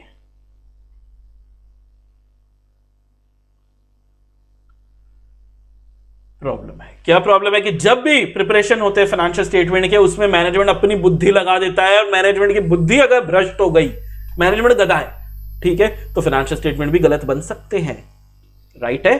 तो ये पहली दिक्कत है। दूसरा कारण क्या है? दूसरा कारण है हमारे ऑडिट प्रोसीजर्स। जो ऑडिटर को मैंने बोला था ना, 7 वेपन्स दिए गए, 7 हथियार दिए गए, inquiry, inspection, observation, recalculation, reperformance, analytical procedure, external confirmation, ये जो हथियार दिए गए हैं, इसमें क्या दिक्कतें हैं बेटा? इसमें है प्रैक्टिकल और लीगल लिमिटेशन। क्या है? पहला इसमें नाटक कि सर या तो किसी ने जानबूझकर या किसी से भूल से, इंटेंशनली और अनइंटेंशनली, मैनेजमेंट या अदर्स ऑडिटर को भाई पूरी जानकारी ही नहीं दी है। जब जानकारी ही पूरी नहीं दी है तो ऑडिटर अधूरी जानकारी से ऑडिट कर रहा है। अधूरी जानकारी से ऑडिट कर रहा है तो ऑडिट भी तो आधी अधूरी ही होगी। दूसरा, जो हमारा फ्रॉड है, ये बात तो हमको पता है, उसमें इतने सोफेस्टिकेटेड और इतनी केयरफुली ऑर्गेनाइज स्कीम्स है ना कि ऑडिटर के साथ पुश्ते नहीं पकड़ पाएंगी। अब नहीं पकड़ पाएंगी तो ठीक है। और तीसरी दिक्कत हमारे क्या है? ऑडिट जो है ये एक ऑफिशियल इन्वेस्टिगेशन नहीं है। ऑडिटर को कोई भी स्पेसिफिक लीगल पावर नहीं दिए गए हैं, नहीं, ठीक है ना। तो ऑफिशियल इन्वेस्टिगेशन है, दया की तरह ऑडिटर दरवाजे नहीं तोड़ सकता, ठीक है। और सिंघम और की तरह ढूंढू ऑडिटर को कोई स्पेसिफिक लीगल पावर नहीं है, या जेम्स बॉन्ड की तरह स्पेसिफिक लीगल पावर नहीं है कि बेटा कोई भी गड़बड़ मिले उड़ा देना मैनेजमेंट को। जस्ट इमेजिन, एक आध सीईओ को, सीएफओ को उड़ा दिया तो फ्रॉड होने ही बंद हो जाएंगे। लेकिन ये दिक्कत है कि ये वाली पावर्स नहीं दिए गए हैं। और तीसरा, ये व्हाइट में क्यों हो गया? ये भी येलो में ही होना चाहिए था, ठीक है। तीसरा है timeliness of financial reporting and cost benefit balance, कि जल्दी जल्दी फाइनेंशियल रिपोर्टिंग करनी है। और ऑडिटर 10 रुपए की ऑडिट के लिए 100 रुपए थोड़ी खर्च करेगा, 10 रुपए की गड़बड़ चेक करने के लिए 100 रुपए थोड़ी खर्च करेगा। कॉस्ट और बेनिफिट में बैलेंस ही नहीं बैठ रहा। आखिरी जो गड़बड़ है, रीजन है, वो है अदर मैटर। ये अदर मैटर क्या क्या हुए? ये अदर मैटर है कि भाई हमारे सीनियर मैनेजमेंट जब फ्रॉड या कल्यूजन पे उतर आता है ना, तो इनकी गड़बड़ियां पकड़ना मुश्किल होता है, क्योंकि इनके पास हर जगह पावर्स होती है। रिलेटेड पार्टी, अब हमें पता ही नहीं कौन किसका चाचा है, कौन किसका मामा है, तो रिलेटेड पार्टी ट्रांजैक्शंस को मिलना, ढूंढना बहुत मुश्किल होता है। अब सारे लॉज ऑडिटर के दिमाग में रहे ये जरूरी नहीं है, तो नॉन कंप्लायंस भी लॉज रेगुलेशन का हो जाए। या हमने तो बोल दिया था कि भाई ये गोइंग कंसर्न रहेगी, लेकिन उसमें भूकंप आया और एंटिटी स्वाहा अगर हो गई तो cease to continue as going concern, ये भी दिक्कत हो सकती है। नेक्स्ट इसमें एक टॉपिक है जिसको मैंने अलग से नहीं लिखा क्योंकि एग्जाम के लिए बेटा ये टॉपिक मेरे हिसाब से बहुत ज्यादा इंपॉर्टेंट अब नहीं है। Relationship of auditing with other discipline. मैं तुमको बोलूंगा कि इसको सिर्फ एक बार जस्ट रीड करके छोड़ देना बुक से, कि ऑडिट एज अ सब्जेक्ट जो है उसका अकाउंटिंग से भी रिश्ता है, लॉ से भी, इकोनॉमिक्स से भी, बिहेवियरल साइंस कैसे ऑडिटर को देख के लोग बिहेव कर रहे हैं, statistics, mathematics, data processing, financial management and production, इन सब से ऑडिट का रिश्ता है। एक बार पढ़ो और छोड़ दो। अब एग्जाम में आने की उम्मीद ना के बराबर है, ना के बराबर ही है, एकदम जीरो तो नहीं है क्योंकि एब्सोल्यूट एश्योरेंस तो हो ही नहीं सकता। नेक्स्ट वापस से वेरी लेस इंपॉर्टेंस का टॉपिक, एक नंबर का सवाल बन सकता है एमसीक्यू वगैरह के लिए, कि ऑडिटिंग के जो स्टैंडर्ड्स हैं, जैसे अकाउंटिंग के स्टैंडर्ड्स अकाउंटिंग स्टैंडर्ड हो गए, ऑडिटिंग के स्टैंडर्ड क्या सिर्फ स्टैंडर्ड्स ऑन ऑडिटिंग है या और भी स्टैंडर्ड्स हैं? और भी है। ये स्टैंडर्ड्स आए कहां से थे? तो कहानी है बेटा, कहानी सुन लो जल्दी जल्दी से। कहानी क्या बोलती है कि भैया 1977 में विदेश में बनी एक IFAC, International Federation of Accountants, ठीक है, committee, C is for committee लेकिन ये बोला नहीं जाता है, इंटरनेशनल फेडरेशन ऑफ अकाउंटेंट्स बोला जाता है, और इसने अपने अंडर बनाया IAASB, international auditing and assurance standard board, ठीक है, IAASB बना लिया। इस IAASB के 5 उद्देश्य हैं। ये 5 उद्देश्य पे सवाल आ सकता है बेटा, चांसेस फिर भी कम है, ठीक है, कि यार हाई क्वालिटी के ऑडिटिंग स्टैंडर्ड्स, आप तो इतना ही याद कर लेना, ठीक है, हाई क्वालिटी ऑडिटिंग स्टैंडर्ड्स दो और गाइडेंस नोट्स भी दो, अगर याद हो तो ठीक है। गाइडेंस दो अश्योरेंस के लिए, क्योंकि हमारा सब्जेक्ट सिर्फ ऑडिटिंग नहीं है, ऑडिटिंग के साथ अश्योरेंस भी है। Related party service, related services कैसे देंगे, क्वालिटी कैसे चेक करी जाएगी, और प्रोनाउंसमेंट्स की जो बुक आई थी वैसे और भी प्रोनाउंसमेंट टाइम टू टाइम आते रहते हैं, ये काम कैसे होगा। अब इन्हीं स्टैंडर्ड्स को ध्यान में रख के अलग अलग है ना, इन ऑब्जेक्टिव्स को ध्यान में रख के अलग अलग क्या बन चुके हैं, स्टैंडर्ड्स बन चुके हैं। इन स्टैंडर्ड्स में जैसे ऑडिटिंग के लिए हमको दे दिया एसए दे दिया, गाइडेंस नोट्स फाइनेंशियल स्टेटमेंट के लिए standards on review engagement SRE, अभी आगे सिखाऊंगा मैं। अश्योरेंस के लिए दे दिया SAE, standards on assurance engagement. Related services के लिए दे दिया स्टैंडर्ड्स ऑन रिलेटेड सर्विस।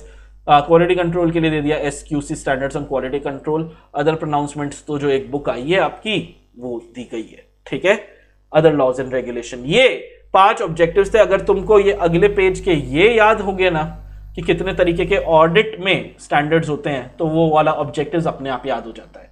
तो हमारा ऑब्वियस सी बात है कि हमारा ICAI मेंबर है IFSC का, ICAI second largest accounting body है तो ऑब्वियसली मेंबर हो गई। और जैसे IFSC ने अपने अंडर IASB बनाया, हमने भी AASB बना दिया, जिसका पहले नाम था ऑडिटिंग प्रैक्टिसेस कमिटी, नाम इसको 1982 में बनाया गया, बाद में नाम बदल दिया AASB कर दिया गया। इस AASB ने क्या दिए, ऑडिटिंग एंड एश्योरेंस स्टैंडर्ड्स दिए गए थे। जब हमने पढ़े थे तब हमने AAS पढ़े थे, लेकिन आप लोग पढ़ रहे हो तो अब AAS नहीं रहे बेटा। इन AAS को अलग अलग जगह विभाजित कर दिया गया है। क्वालिटी के लिए SQC, standards on quality control बना दिया गया है। नंबरिंग है, याद रखने की बिल्कुल जरूरत नहीं है। फिर ऑडिट कैसे करेंगे, उसके लिए ऑडिटिंग स्टैंडर्ड्स, बस ऑडिट हमेशा हिस्ट्री की होती है बेटा, जो बीत गया है, जो मैनेजमेंट कर चुका है वो सही से किया है या नहीं किया, ये बात अपन लोग चेक करेंगे। और रिव्यू करने के लिए, पूरी ऑडिट नहीं करनी, सिर्फ ऊपर ऊपर से देखना है तो रिव्यू करेंगे। रिव्यू भी हमेशा हिस्ट्री की होती है क्योंकि ऑडिट जैसा सही है, बस पूरी ऑडिट नहीं है, ठीक है। नेक्स्ट अश्योरेंस के लिए, अश्योरेंस एंगेजमेंट्स के लिए SAE दे दिया गया। और ऑडिट से संबंधित अकाउंटिंग हुआ, कोई और काम हुआ तो रिलेटेड सर्विसेज के लिए SRS, standards on related services. यही याद करो, ये नाम मैंने अपने पिछले पेज पे लिख दिए थे।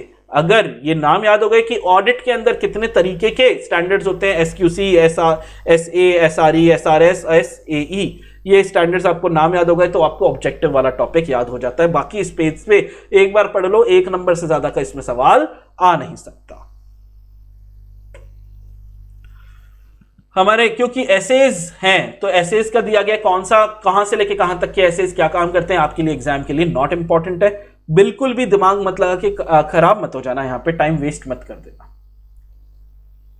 क्वालिटीज बिल्कुल एग्जाम के लिए एक इंपॉर्टेंट है, ICAI बार बार इस पे सवाल पूछती है, तो आप भी ध्यान दें क्वालिटीज का क्या है। एक ऑडिटर की क्वालिटी अलग अलग लोगों ने बताई है। एक इंग्लैंड का ऑडिटर था डिक्सी, हाँ अजीब सा नाम है, उसने बताया है कि क्या क्या क्वालिटी होती है। टैक नहीं, टैक्ट, TACT, ठीक है।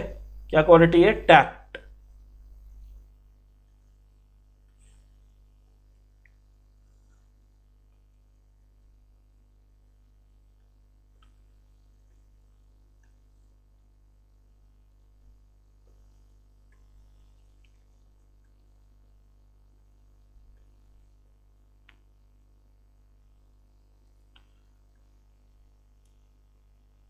Tact, caution, firmness, good temper, integrity, discretion, industry के बारे में आपका जजमेंट, पेशेंस रखो, क्लियर हेडेड रहो, कंफ्यूज मत घूमते रहो, और रिलायबिलिटी।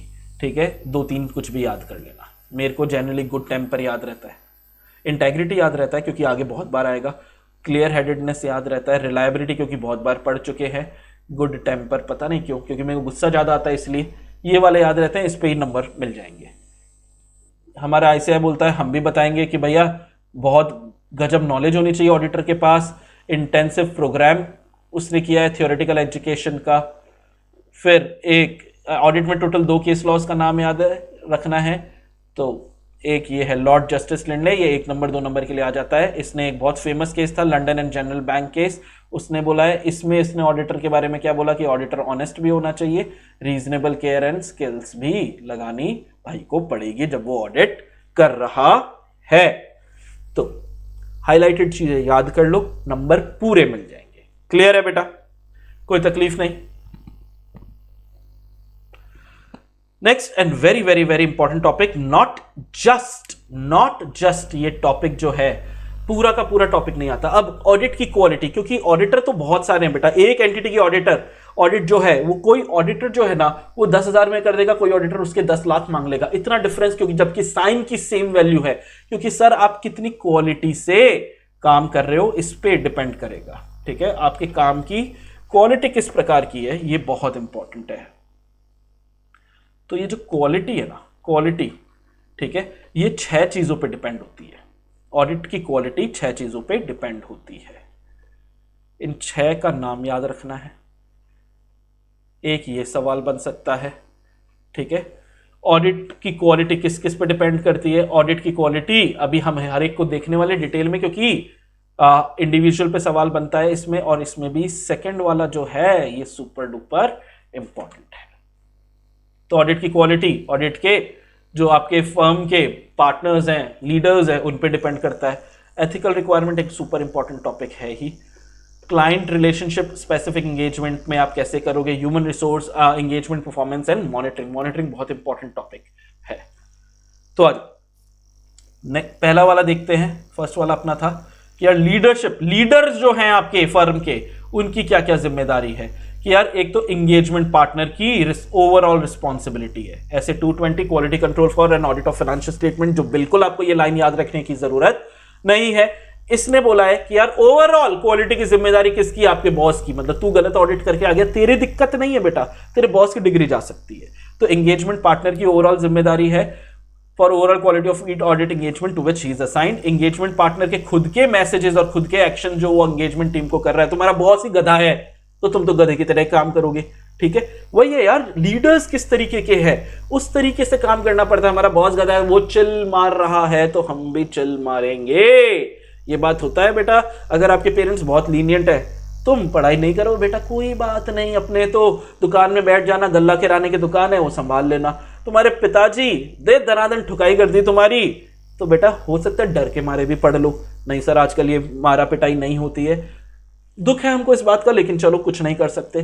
तो वही है, आपके बॉस अगर स्ट्रिक्ट होंगे ना बेटा, सीधी सीधी गणित है, तो आप ज्यादा मेहनत करोगे। ठीक है, बॉस लीनियंट होगा, ये मेरे साथ हुआ। मेरे पास स्ट्रिक्ट बॉसेस भी थे, मेरे पास लीनियंट बॉसेस भी थे। स्ट्रिक्ट बॉसेस थे, मैंने काम अच्छे से किया, सीखा। लीनियंट बॉस था, मैंने बिल्कुल काम नहीं किया। सच्ची बता रहा हूं, इतनी मस्ती मैंने जिंदगी में नहीं की थी। बॉस लीनियंट था, वो खुद ऑफिस नहीं आता था, तो मैं क्या ही जाऊं।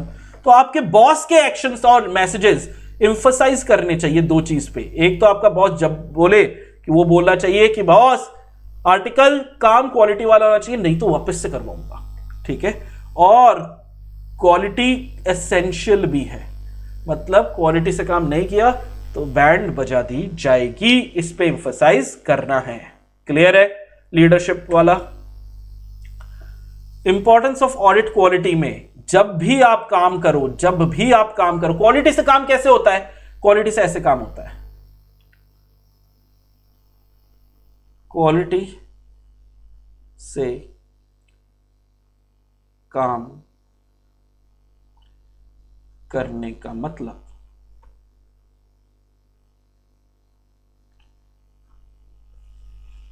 ठीक है, क्वालिटी से काम करने का मतलब क्या हुआ कि बॉस अगर आपने ये काम कर लिया तो आपका काम क्वालिटी वाला है, अगर आपने ये काम नहीं किया तो आपका काम थर्ड क्लास है। मतलब जब ऑडिट करनी है इनके हिसाब से आपको काम करनी है। आपको चेक करना है कि यार professional standards, legal and regulatory requirements को कंप्लाई किया गया क्या। याद कर लेना ना, ऑडिट में भर भर के ये बात है। जब काम करना है क्वालिटी से काम करना है। क्वालिटी से काम करने का मतलब क्या हुआ? क्वालिटी से काम करने का मतलब हुआ, पहला मतलब हुआ जब काम करेंगे वो हम प्रोफेशनल स्टैंडर्ड्स, लीगल और रेगुलेटरी रिक्वायरमेंट के हिसाब से काम करेंगे। मतलब अगर आपने प्रोफेशनल स्टैंडर्ड, यानी ऐसे जैसे स्टैंडर्ड्स ऑन ऑडिटिंग एक प्रोफेशनल स्टैंडर्ड हो गया, आपने जब काम करना है और आपने इसके हिसाब से काम नहीं किया, प्रोफेशनल स्टैंडर्ड्स ही नहीं लगाए, तो घटिया काम किया है आपने लॉ रेगुलेशन कोई कंप्लाई नहीं किया कि भाड़ में जाओ हम तो नहीं कर रहे। अरे मजे चल रहे हैं क्या? नहीं, आपको जब काम करना है professional standards, legal and regulatory requirement के हिसाब से काम करना है, तब तो आपका काम होगा क्वालिटी वाला, नहीं तो है आपका थर्ड क्लास काम। दूसरा, आपकी जो फर्म है जिसमें आप आर्टिकलशिप कर रहे हो, उस फर्म ने खुद की भी एक इंटरनल पॉलिसी बनाई होगी क्वालिटी के लिए। आज बिग 4 में जाते हो, बिग 10 में जाते हो, बिग 100 में जाते हो, और चार्टर्ड अकाउंटेंट फर्म्स में सबकी खुद की क्वालिटी कंट्रोल पॉलिसीज होती है। कैसे आपका बॉस आपके काम को चेक करेगा? वो पॉलिसीज फर्म खुद बनाती है, उन पॉलिसीज को फॉलो करना है, अडियर करना है। जब भी ऑडिट रिपोर्ट निकालोगे कि यार इस कंपनी की सीईओ कितनी सुंदर है, दिल आ गया है, इसने फ्रॉड किया तो क्या हो गया, बेचारी से गलती हो गई, अरे ओ पिटाई लग जाएगी। क्योंकि तीसरा काम है, जब भी ऑडिट रिपोर्ट इशू करोगे वो एप्रोप्रिएट ऑडिट रिपोर्ट होनी चाहिए। इनएप्रोप्रिएट ऑडिट रिपोर्ट बोल दिया तो बेटा जेल में बैठे रहोगे, पक्की बात है। ऑडिट रिपोर्ट जब इशू करोगे वो एप्रोप्रिएट ऑडिट रिपोर्ट होनी चाहिए। और आपकी जो ऑडिट टीम है ना बेटा, उसमें कोई डर नहीं होना चाहिए कि यार मैंने अगर ये फ्रॉड बता दिया तो अपने ऊपर ही काम ज्यादा आ जाएगा, छोड़ होने दे फ्रॉड, अपने बाप का क्या जाता है, अरे अरे अरे गलत।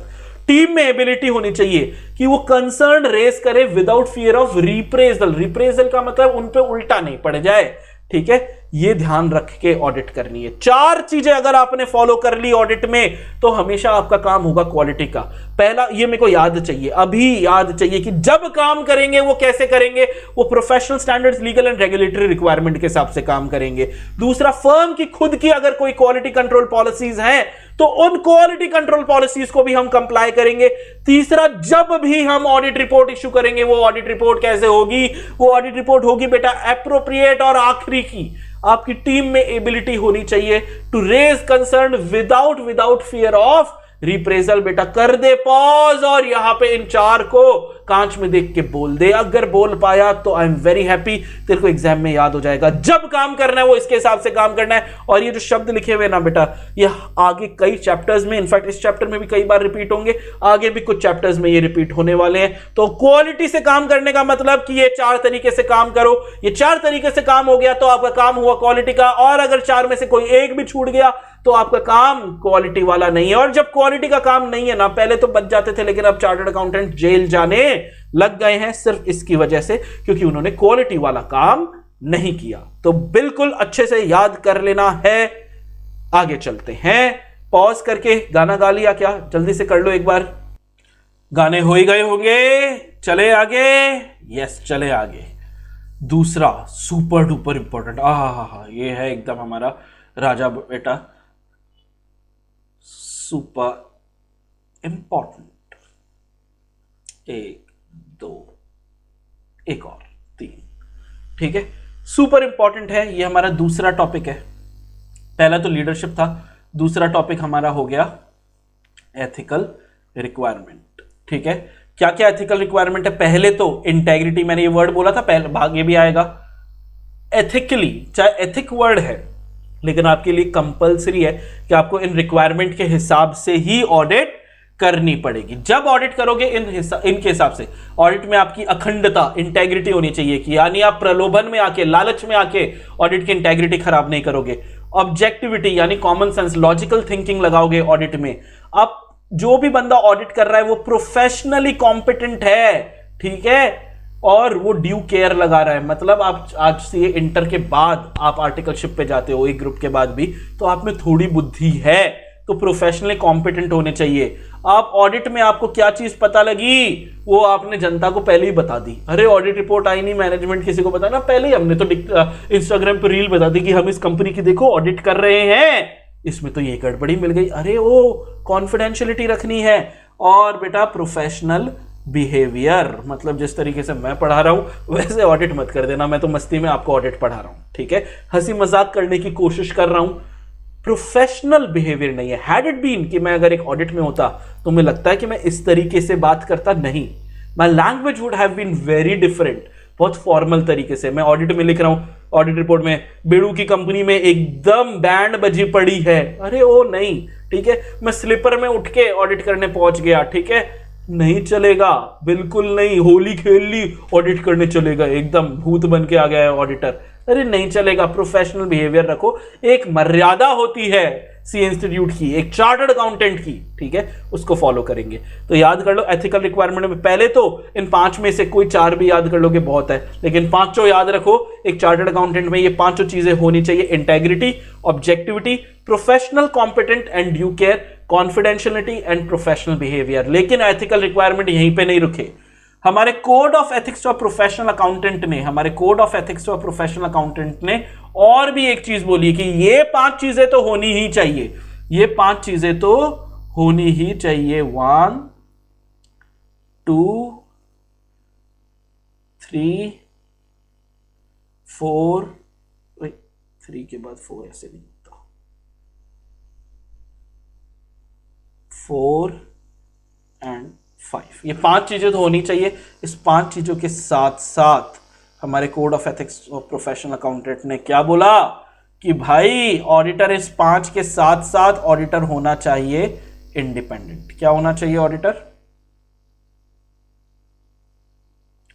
ऑडिटर होना चाहिए इंडिपेंडेंट। ये तो बात हमको पहले ही पता है, क्योंकि हमें पता है audit is an independent examination. तो यार इंडिपेंडेंट होना चाहिए। इंडिपेंडेंस का क्या मतलब? एग्जाम में बहुत बार सवाल आए हैं, सवाल में ऊपर में 5 में से कोई 4 लिखने ही पड़ेंगे, और 5वीं चीज आपको ये लिखनी पड़ेगी कि ऑडिटर होना चाहिए इंडिपेंडेंट। इंडिपेंडेंस एक दिमाग की वो स्थिति है, independence of mind and independence in appearance. Independence of mind का मतलब है कि दिमाग की वह स्थिति, वो स्थिति कि जो आपको परमिट करती है कि जो आप ओपिनियन बना रहे हो ना, क्योंकि हमारा ओवरऑल ऑब्जेक्टिव क्या है? To express an opinion. तो आपके दिमाग की वो स्थिति, जब आप ओपिनियन बना रहे हो, आपके दिमाग की वो स्थिति जो आपको अलाउ कर रही है कि आप ओपिनियन बनाओ बिना किसी के इन्फ्लुएंस में आए, without being affected by influence. क्योंकि अगर आप किसी के इन्फ्लुएंस में आ गए तो आपकी integrity, objectivity and professional scepticism compromise हो सकता है। मतलब जब हमको ऑडिट करनी है तो आईओपीएस के साथ ऑडिट करनी है। आपके दिमाग की वो स्थिति होनी चाहिए जो अलाउ करे आपको कि जब आप ऑडिट करो तो आईओपीएस के साथ ऑडिट करो, जब ऑडिट करो इंटेग्रिटी के साथ ऑडिट करो, ऑब्जेक्टिविटी के साथ ऑडिट करो, प्रोफेशनल स्केप्टिसिज्म, शक करने की, प्रोफेशनल शक करने की आदत के साथ ऑडिट करो। So that state of mind that permits the provision of an opinion without being affected by influences, thereby allowing an individual to act with integrity, objectivity and professional skepticism. ये हुआ हमारा इंडिपेंडेंस ऑफ माइंड। अब independence in appearance का क्या मतलब हुआ कि आप ऐसी सारी चीजों को, सारे फैक्ट्स एंड सर्कमस्टेंसेस को अवॉइड करो जो इतने बड़े हैं, इतने सिग्निफिकेंट है कि कोई तीसरा व्यक्ति जो है, थर्ड पार्टी है, उसको ये ना लगे कि ऑडिटर का आईओपीएस कॉम्प्रोमाइज हो चुका है। मतलब ऐसे फैक्ट्स, वही है संगत का असर, बोला था ना बचपन में मम्मी ने कि ये बुरा बच्चा है, इससे दूर रहना।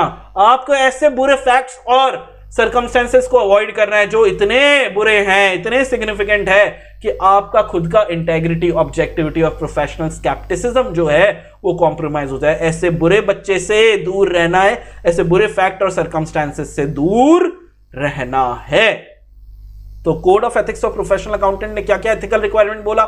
एक तो वो इंटेग्रिटी, ऑब्जेक्टिविटी, प्रोफेशनल कॉम्पिटेंस वाले 5 में से कोई 4 करोगे। साथ में auditor should be independent, independence mind की भी, अपीयरेंस की भी। माइंड का क्या मतलब और अपीयरेंस का क्या मतलब, ये यहां पे दिया हुआ है। ऑडिटर की इंडिपेंडेंस असली में होनी भी चाहिए और सबको दिखनी भी चाहिए। अब फिर एक बहुत इंपॉर्टेंट टॉपिक आ गया कि हमारी स्वतंत्रता को क्या क्या थ्रेट हो सकते हैं, इंडिपेंडेंस को थ्रेट क्या क्या हो सकते हैं। एक self interest threat, self review threat, advocacy threat, familiarity threat, intimidation threat. ये 5 तरीके की हमारी स्वतंत्रता को थ्रेट हो सकते हैं। ये 5 नाम याद रखना है। लेकिन आपने चैप्टर 10 में 141(3) पढ़ लिया है, डिस्क्वालिफिकेशन पढ़ लिया है, तो ये 5 आपको बहुत आराम से याद हो जाएंगे।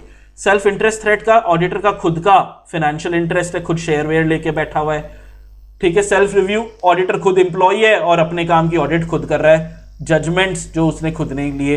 एडवोकेसी, ऑडिटर दूसरे धंधे भी कर रहा है, इनको काम कि साहब ऑडिटर प्रमोट कर रहा है या परसीव टू प्रमोट किसी क्लाइंट की ओपिनियन की, यार माल उससे ले लो।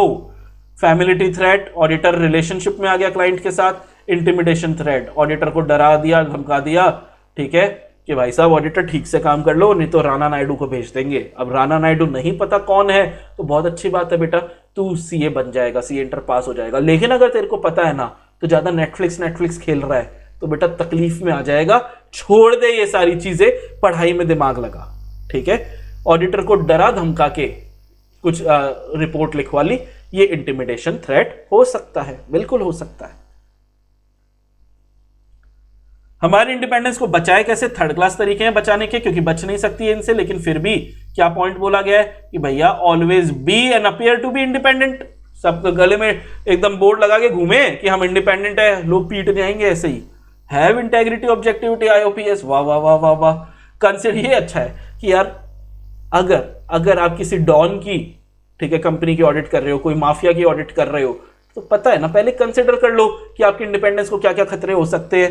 ऐसे काम से पहले ही दूर हो जाओ, और अगर दूर नहीं हुए तो बाद में भाग लो। If unable to fully implement safeguard must not accept the work, भाग जाओ यहां से। इस बीच में एक टॉपिक आता है कि सर बहुत बार बातें हो गई, ये प्रोफेशनल स्केप्टिसिज्म क्या है? याद रखना बेटा, इस पे ऐसे अलग से सवाल पूछ सकता है इस प्रोफेशनल स्केप्टिसिज्म पर। ऐसे सवाल पूछ सकता है कि प्रोफेशनल स्केप्टिसिज्म क्या है। सबसे पहले बात, ये एक एटीट्यूड है। एटीट्यूड में रहते हो ना आजकल के, जेनजी हो तुम लोग, जनरेशन जेड, जेनजी बोलते हैं तुम लोगों को, तो तुम लोग एक अलग एटीट्यूड में रहते हो। हाँ सर, आप भी रहते हो, हाँ ठीक है। एटीट्यूड में रहना जरूरी है, क्योंकि प्रोफेशनल स्केप्टिसिज्म में जरूरी है ये एक एटीट्यूड है। किस किस चीजों का एटीट्यूड है? सवाल पूछो, क्वेश्चनिंग माइंड हो, ये ऐसे क्यों किया, ये वैसे क्यों किया। अलर्ट रहो हमेशा से कि कहीं कोई फ्रॉड या एरर तो नहीं हो रहा। और जो भी आपको ऑडिट एविडेंस मिल रहे हैं, झूठे एविडेंस भी प्लांट किए जा सकते हैं, तो इन एविडेंस को भी चेक कर लो बेटा, कहीं एविडेंस झूठा तो नहीं है। क्रिटिकली असेसमेंट करो। एग्जाम में 3 नंबर के लिए ये सवाल अलग से बन सकता है। प्रोफेशनल स्केप्टिसिज्म क्या है? एक एटीट्यूड है। किस किस का? 3 चीजों का। पहली चीज क्वेश्चनिंग माइंड का, अलर्ट रहेंगे फ्रॉड एरर की कंडीशन से, और जो भी ऑडिट एविडेंस अपने को मिले हैं उनका क्या करना है बेटा, उनका अपने को क्रिटिकल असेसमेंट करना है। दूसरा हो गया था, तीसरा आ गया बेटा यहां पे। तीसरा, एक्सेप्टेंस एंड कंटिन्यू। जब भी आपका कोई नया क्लाइंट आता है या पुराना क्लाइंट का ही आप वापस से अगले साल भी ऑडिट कर रहे हो, तो आपको क्या क्या ध्यान देना है? SQC 1 बोलता है, requires the firm to update information before. ये इंफॉर्मेशन आपको कब लेनी है? ऑडिट एक्सेप्ट करने से पहले। ऑडिट एक्सेप्ट करने से पहले कुछ जानकारियां लेनी है। क्या क्या जानकारियां? Integrity of the principal owners, KMP, TCWG, कौन मालिक है, आपकी खुद की इंगेजमेंट टीम की कॉम्पिटेंस चेक करो, आप लायक भी हो क्या, आप कर भी पाओगे क्या ये ऑडिट? क्या हमारे फर्म के एंगेजमेंट पार्टनर, हम नहीं तो बाकी लोग भी एथिकल रिक्वायरमेंट जो अभी भी पढ़ा था उनसे कंप्लाई कर पाएंगे? और सिग्निफिकेंट मैटर इस साल के और पिछले सालों के कोई भी बड़ी चीज अगर ऑडिट में पता लगी है तो उनको ध्यान में रखो। ये 4 काम आपको करने पड़ेंगे ऑडिट एक्सेप्ट करने से पहले। ये 4 जानकारियां लेनी पड़ेगी आपको ऑडिट एक्सेप्ट करने से पहले। लिख देते हैं।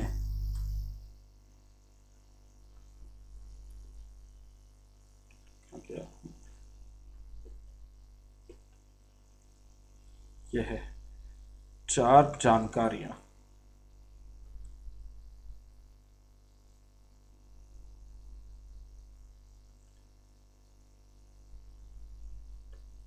ऑडिटर को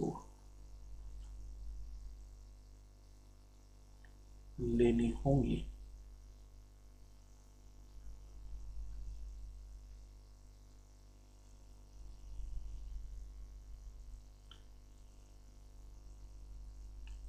ऑडिट एक्सेप्ट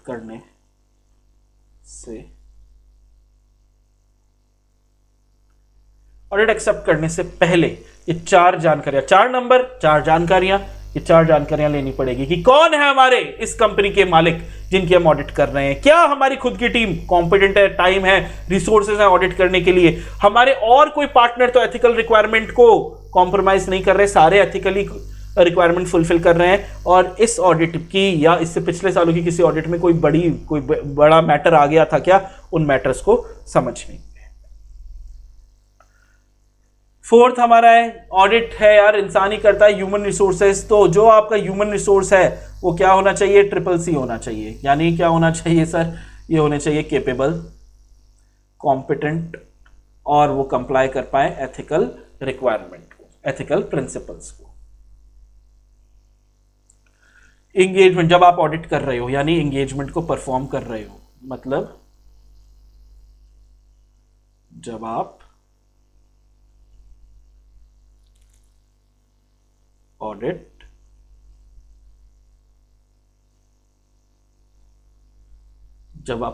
कर रहे हो यानी जब आप इंगेजमेंट को परफॉर्म कर रहे हो, तो आपको क्या ध्यान रखना है, यही बात कि यार क्वालिटी से काम करना है, यानी professional standard, legal and regulatory requirement fulfil कर रहे हो, और जो रिपोर्ट आप इशू कर रहे हो वो एप्रोप्रिएट रिपोर्ट है ना। Professional standards, legal and regulatory requirements fulfil कर रहे हो। Firm and engagement partner appropriate report to that effect establish कर रहे हैं। फिर अब एक अलग से टॉपिक आ गया, ये वापस से एक अलग टॉपिक आ गया कि पॉलिसीज एंड प्रोसीजर्स, ये ऊपर यहाँ पे वर्ड आया था policies and procedure. In policies and procedure का मतलब क्या होता है, तो पॉलिसीज एंड प्रोसीजर का मतलब है कि सर ये कंसिस्टेंसी मेंटेन करने में, ऑडिट एंगेजमेंट की क्वालिटी की कंसिस्टेंसी की, आप जब भी ऑडिट करो आप इन पॉलिसीज के हिसाब से ही ऑडिट करो, ठीक है। कंसिस्टेंसी मेंटेन करने के लिए पॉलिसीज एंड प्रोसीजर्स बनाए जाते हैं, एग्जाम के लिए नॉट मच इंपॉर्टेंट। आखिरी जो मैं फिर बोल रहा हूं इंपॉर्टेंट है, ठीक है, ये भी इंपॉर्टेंट है वापस से, कि आपके मॉनिटर करो कि जो पॉलिसीज एंड प्रोसीजर है वो रेलेवेंट है, एडिक्वेट है, सही से काम भी कर रहे हैं, और असली लाइफ में प्रैक्टिस में कंप्लाई भी किया जा रहा है। मॉनिटर करो पॉलिसीज एंड प्रोसीजर्स को, क्योंकि पॉलिसीज 10 साल पहले बनाई थी, अब यार शायद उन पॉलिसीज को वो रेलेवेंट ना रहे, एडिक्वेट ना हो, ये चेक किया जाना चाहिए। पर्पस क्या है, वही क्वालिटी से काम चेक करने का कि क्या हमने अडियर किया है professional standard, legal regulatory requirements, quality system appropriately बनाया गया है, सही से इंप्लीमेंट किया जा रहा है, और क्वालिटी कंट्रोल की पॉलिसीज प्रोसीजर्स एप्रोप्रिएटली अप्लाई भी हो रही है। क्लियर? नेक्स्ट आया है बेटा, अब हमारे लास्ट वाले टॉपिक्स चालू हो गए हैं। यह है प्री कंडीशन, ऑडिट एक्सेप्ट करने से पहले की शर्तें, ठीक है।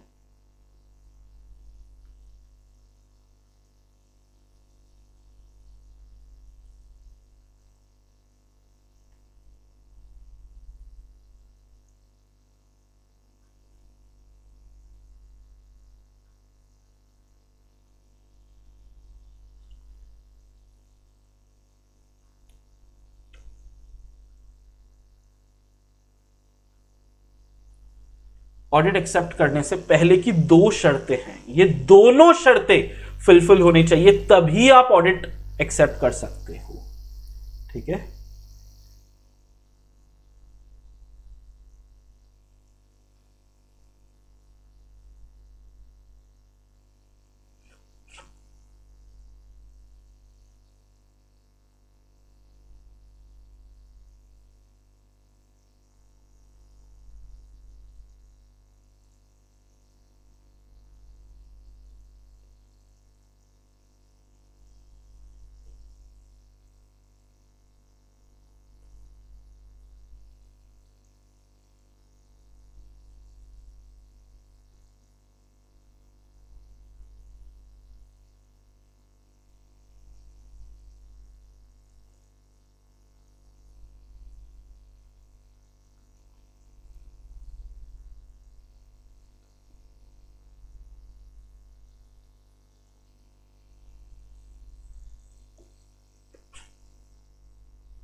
अगर एक भी शर्त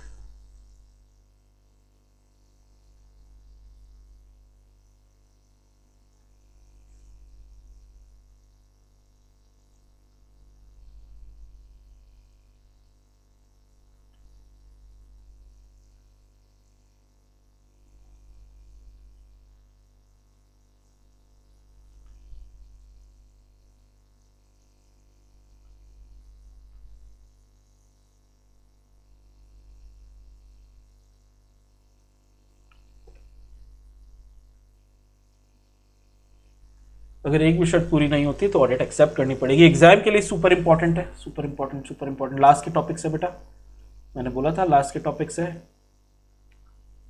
वेरी इंपॉर्टेंट। क्या है टॉपिक्स? प्री कंडीशंस है। ये प्री कंडीशंस किसने दी? ऐसे 210 ने दी। इसने बताया agreeing to the terms of audit engagement, की ऑडिट एंगेजमेंट लेने से पहले शर्तें बनानी पड़ेगी, और ये शर्तें क्या है? ये प्री कंडीशन है। पहली प्री कंडीशन क्या हुई? ये प्री कंडीशन है कि भाई मैनेजमेंट जो है ना, उसने एक्सेप्टेबल फाइनेंशियल रिपोर्टिंग फ्रेमवर्क के हिसाब से ही फाइनेंशियल स्टेटमेंट प्रिपेयर किए। उसने मनमर्जी से फाइनेंशियल स्टेटमेंट प्रिपेयर नहीं कर लिए, एफआरएफ के हिसाब से ही एक्सेप्टेबल जो भी फाइनेंशियल रिपोर्टिंग फ्रेमवर्क है, जैसे आज कंपनीज एक्ट के लिए एक्सेप्टेबल फ्रेमवर्क क्या हुआ? शेड्यूल 3, ठीक है, सेक्शन 133, ये सारे एक्सेप्टेबल फाइनेंशियल रिपोर्टिंग फ्रेमवर्क्स हैं उनके लिए।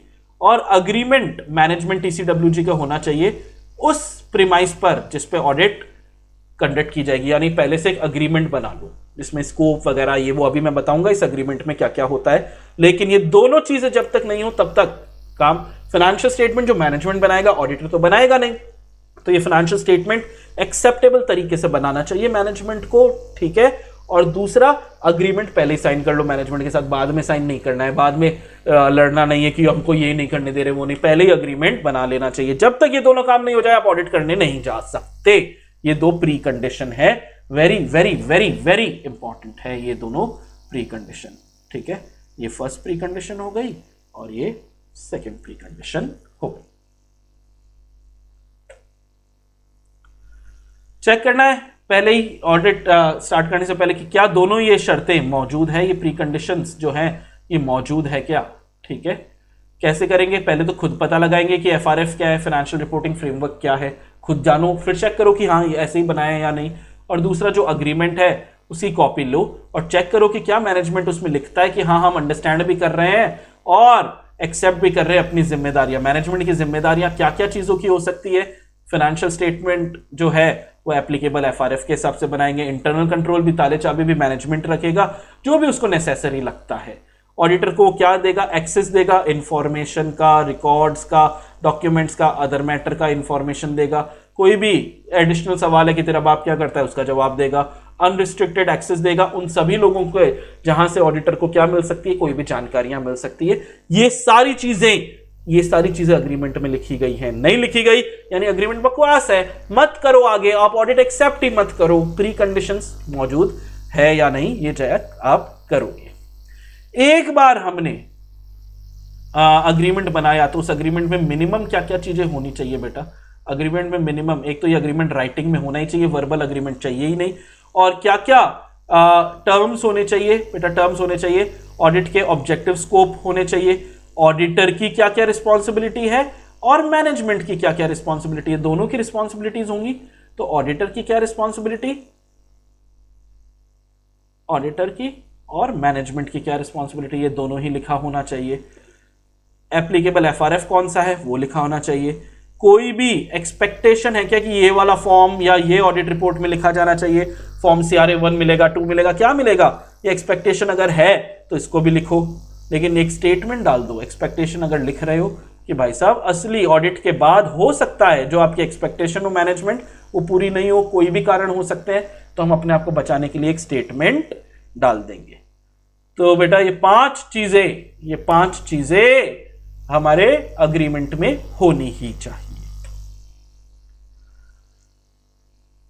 एक टॉपिक है, इस पे सवाल आया है कि अगर लॉ रेगुलेशन में ही बोल दिया सफिशिएंट डिटेल में, ठीक है, सफिशिएंट डिटेल्स में लॉ रेगुलेशन ने ही टर्म्स बता दिए, तब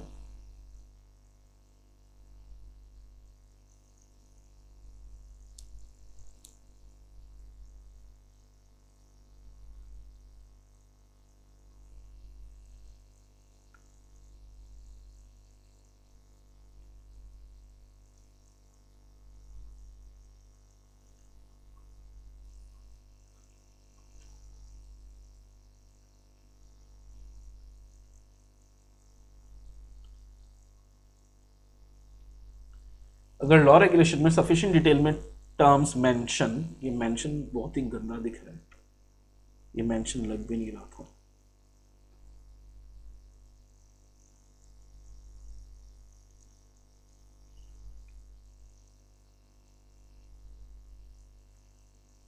यार अगर लॉ रेगुलेशन में सही से ये टर्म्स मेंशन कर दिए तो क्या मेरे को बार बार लिखना है? नहीं यार, बार बार लिखने की फिर जरूरत नहीं है। Auditor need not record them in writing, auditor need not record them in writing अगर सफिशिएंट डिटेल में है। बस चेक ये कर लो क्या ये लॉ रेगुलेशन हम पे अप्लाई भी हो रहे हैं और मैनेजमेंट को ये लॉ रेगुलेशन समझ में भी आ रहे हैं, एक्नॉलेज और अंडरस्टैंड भी कर रहा है क्या, ये चेक कर लो, तो आपको लिखने की जरूरत नहीं है। अगर मैनेजमेंट को समझ नहीं आ रहे या लॉ रेगुलेशन अप्लाई हम पे नहीं हो रहे तब आप बना लो, और अगर नहीं तो अगर सही से बन रहा है, हम पे लॉ एप्लीकेबल भी हो रहा है, मैनेजमेंट को भी समझ में आ रहा है, तो वापस से लिखने की जरूरत नहीं है। नेक्स्ट है सर, एक साल के बाद दूसरे साल भी मैं ही ऑडिटर, तीसरे साल भी मैं ही ऑडिटर, चौथे साल भी मैं ही ऑडिटर, ऑडिट रिकर हो रही है, रीअकर, तो क्या हर साल का अग्रीमेंट बनाऊं? नहीं बेटा, ऑडिटर को कंसिडर करना पड़ेगा ऐसी सर्कमस्टेंसेस क्या जरूरत है कि हमारे पुराने टर्म्स ऑफ ऑडिट एंगेजमेंट को रिवाइज करने की या रिमाइंड करने की जरूरत है मैनेजमेंट को। हो सकता है मैनेजमेंट बदल गई हो, नए लोग आ गए हो, तो रिमाइंड करने की जरूरत है एग्जिस्टिंग टर्म्स एंड कंडीशन। अगर ऐसी कोई जरूरत नहीं लग रही है रिमाइंड या रिवाइज करने की, मत करो। लेकिन ऑडिटर में decide not to send a new for each period audit engagement letter, written agreement नहीं भी भेजे चलेगा अगर रिवाइज रिमाइंड करने की जरूरत नहीं है। तो सवाल आता है कि सर कब हमको रिवाइज या रिमाइंड करने की जरूरत पड़ सकती है? तो बेटा ये एग्जांपल्स है कि अगर लगता है आपको कि मैनेजमेंट मिसअंडरस्टैंड कर रहा है ऑब्जेक्टिव स्कोप को, तो रिवाइज रिमाइंड कर दो, या कोई स्पेशल टर्म आ गया, कोई नई चीज आ गई, तो रिवाइज रिमाइंड कर दो। सीनियर मैनेजमेंट में बदलाव या ओनर्स में बदलाव या nature size of the entity में बदलाव या लीगल रेगुलेटरी फ्रेमवर्क में बदलाव या फाइनेंशियल रिपोर्टिंग फ्रेमवर्क में बदलाव या किसी भी रिपोर्टिंग रिक्वायरमेंट में बदलाव, कोई बड़ा बदलाव आएगा तो रिवाइज रिमाइंड करना है, नहीं तो रिवाइज रिमाइंड करने की जरूरत नहीं है। टॉपिक का सार क्या है? कोई बड़ा बदलाव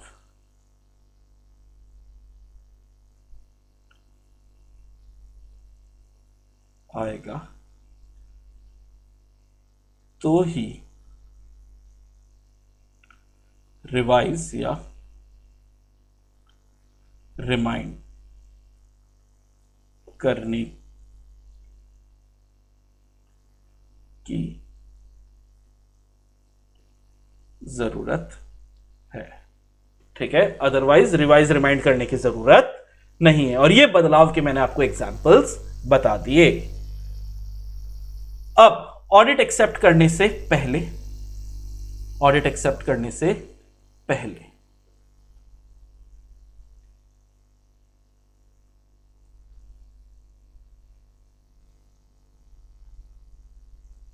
कुछ इसमें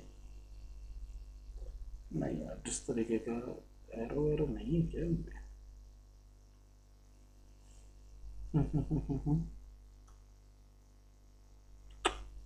छोड़, हाथ से बना लेता है।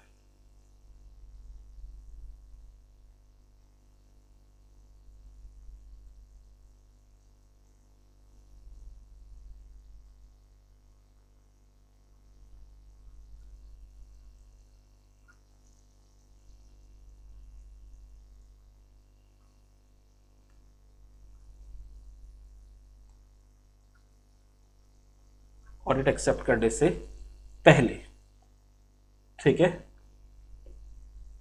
और नेक्स्ट टॉपिक है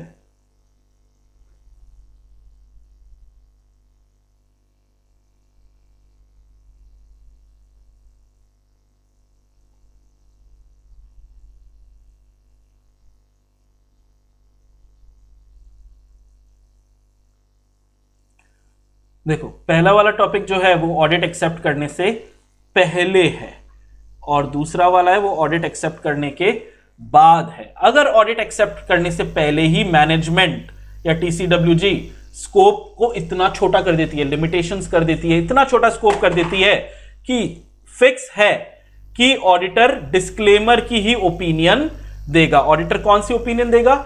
डिस्क्लेमर की। फिक्स है, ऑडिटर कौन सी ओपिनियन देगा? डिस्क्लेमर ऑफ ओपिनियन ही देगा। ऑडिटर कौन सी ओपिनियन देगा? Disclaimer of opinion. तीन ओपिनियन होती है, एडवर्स, क्वालिफाइड और डिस्क्लेमर। तो ये लिमिटेशन इतनी छोटी कर दी, लिमिटेशन को इन्होंने इतना छोटा कर दिया कि फिक्स है बॉस कि मैं किस तरीके की ओपिनियन देने वाला हूं। मैं डिस्क्लेमर ऑफ ओपिनियन, अरे ये बात छुप गया होगा ना, हाँ, मैं डिस्क्लेमर ऑफ ओपिनियन ही देने वाला हूं। तो भाई ऐसी ओपिनियन, ऐसी ऑडिट को तो एक्सेप्ट ही मत करो ना यार। क्या जबरदस्ती है कि तुमको ऑडिट लेनी पड़ेगी? मत लो।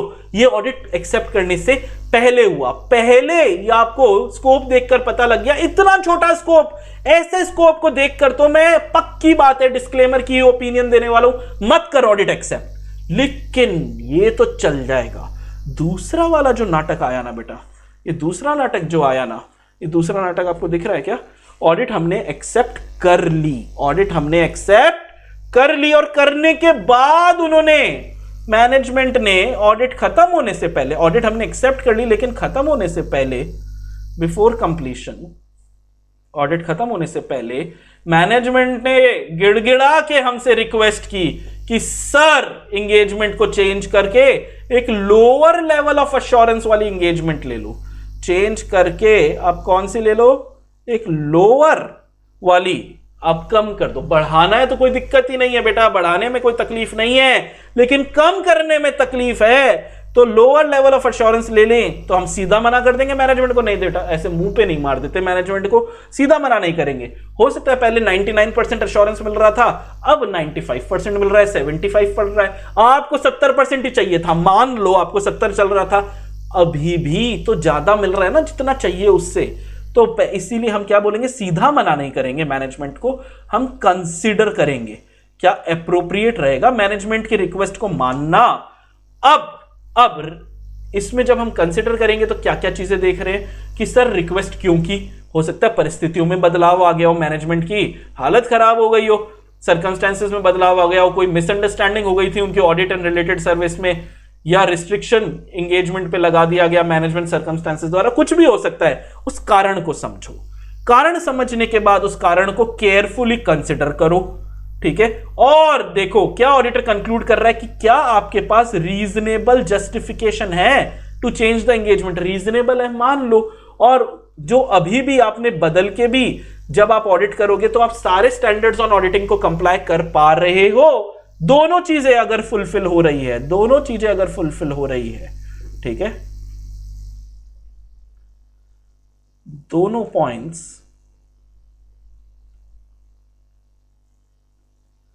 फुलफिल हो रहे हैं तो हम एक्सेप्ट कर सकते हैं, देन एक्सेप्ट।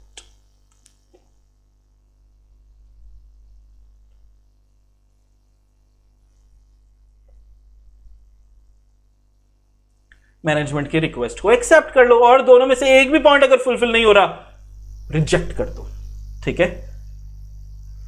आप चेक करो कि दोनों पॉइंट फुलफिल हो रहे हैं। अभी भी आप जो रिपोर्ट बनाने वाले हो वो एप्रोप्रिएट रिपोर्ट ही होगी, ठीक है। रिपोर्ट में बस अगर आपने एक्सेप्ट कर लिया ना, तो पुरानी रेफरेंस रिपोर्ट का, पुरानी चीजों का, पुराने ओरिजिनल एंगेजमेंट का कोई बात नहीं लिख सकते, क्योंकि अब आपके लिए नया एंगेजमेंट ही ओरिजिनल एंगेजमेंट हो गया है। या कोई भी प्रोसीजर जो आप पहले करते, पहले मेरे पास इतना सारा स्कोप था, मैं इतने सारे काम कर लेता, अब स्कोप इतना सा हो गया है, अब मैं सारे काम नहीं कर सकता, ऐसी बातें नहीं लिखनी है। अगर ये बात करनी है तो एक्सेप्ट ही मत कर। एक्सेप्ट कर लिया तो अब पुराना रोना नहीं रोना है। लेकिन अगर आपके साथ ये सारी चीजें नहीं हैं, तब ऑडिटर शुड नॉट एक्सेप्ट। सीधी गणित है ना यार, अगर ये दोनों पॉइंट कंप्लाई नहीं हो रहे तो should not agree to change, जहां पे कोई रीजनेबल जस्टिफिकेशन नहीं है, कोई रीजनेबल अगर जस्टिफिकेशन नहीं है। अगर एक्सेप्ट कर लिया तो ऑडिटर मैनेजमेंट को नया एंगेजमेंट बनाना ही पड़ेगा, ये तो बात कॉमन सेंस की बात है। अगर एक्सेप्ट कर लिया तो नया अग्रीमेंट बनेगा, है ना।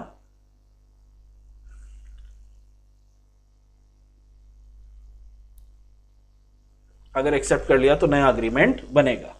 ऑडिटर अनेबल टू अग्री और not permitted to continue the original, और अग्रीमेंट में अब क्या हुआ, ऑडिटर एक्सेप्ट अगर नहीं कर पा रहा है, ऑडिटर का मन नहीं मान रहा, वो दोनों कंडीशन फुलफिल नहीं हुई, auditor unable to agree to the new terms, और मैनेजमेंट उसको बोल देता है भाई साहब पुरानी वाली के साथ तो मैं तेरे को कंटिन्यू करने नहीं दूंगा, ठीक है, लड़ाइयां हो जाती है। तब ऑडिटर क्या करेगा बेटा, ऑडिटर एंगेजमेंट से विदड्रॉ कर लेगा अपने आप को। ऑडिटर बोलता है ठीक है मैं जा रहा हूं, मैं नहीं खेलने आऊंगा कल से। विदड्रॉ जहां पे भी पॉसिबल है, लॉ रेगुलेशन में हर जगह ही पॉसिबल होता है, लॉ रेगुलेशन में। और ऑडिटर शिकायत कर देगा किस किस को, टीसीडब्ल्यूजी को, ओनर्स को या रेगुलेटर्स को, जिसको भी करने की जरूरत है, या तो कॉन्ट्रैक्चुअल जरूरत है या अदरवाइज कोई जरूरत है किसी को बताने की कि भाई साहब अब मैं ऑडिटर नहीं रहा, तो उनको बता के छोड़ के चला जाएगा गेम। आया समझ में? I guess that is it.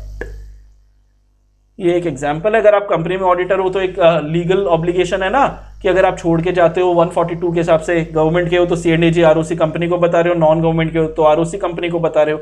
ये ऐसे मैंने एक एग्जाम्पल दे दिया था। दैट इज इट बेटा। यहां पे हमारा चैप्टर नंबर 1 का एक quick revision in around 91 minutes हमारा पूरा होता है। I will see you guys in the next chapter. Thank you so much.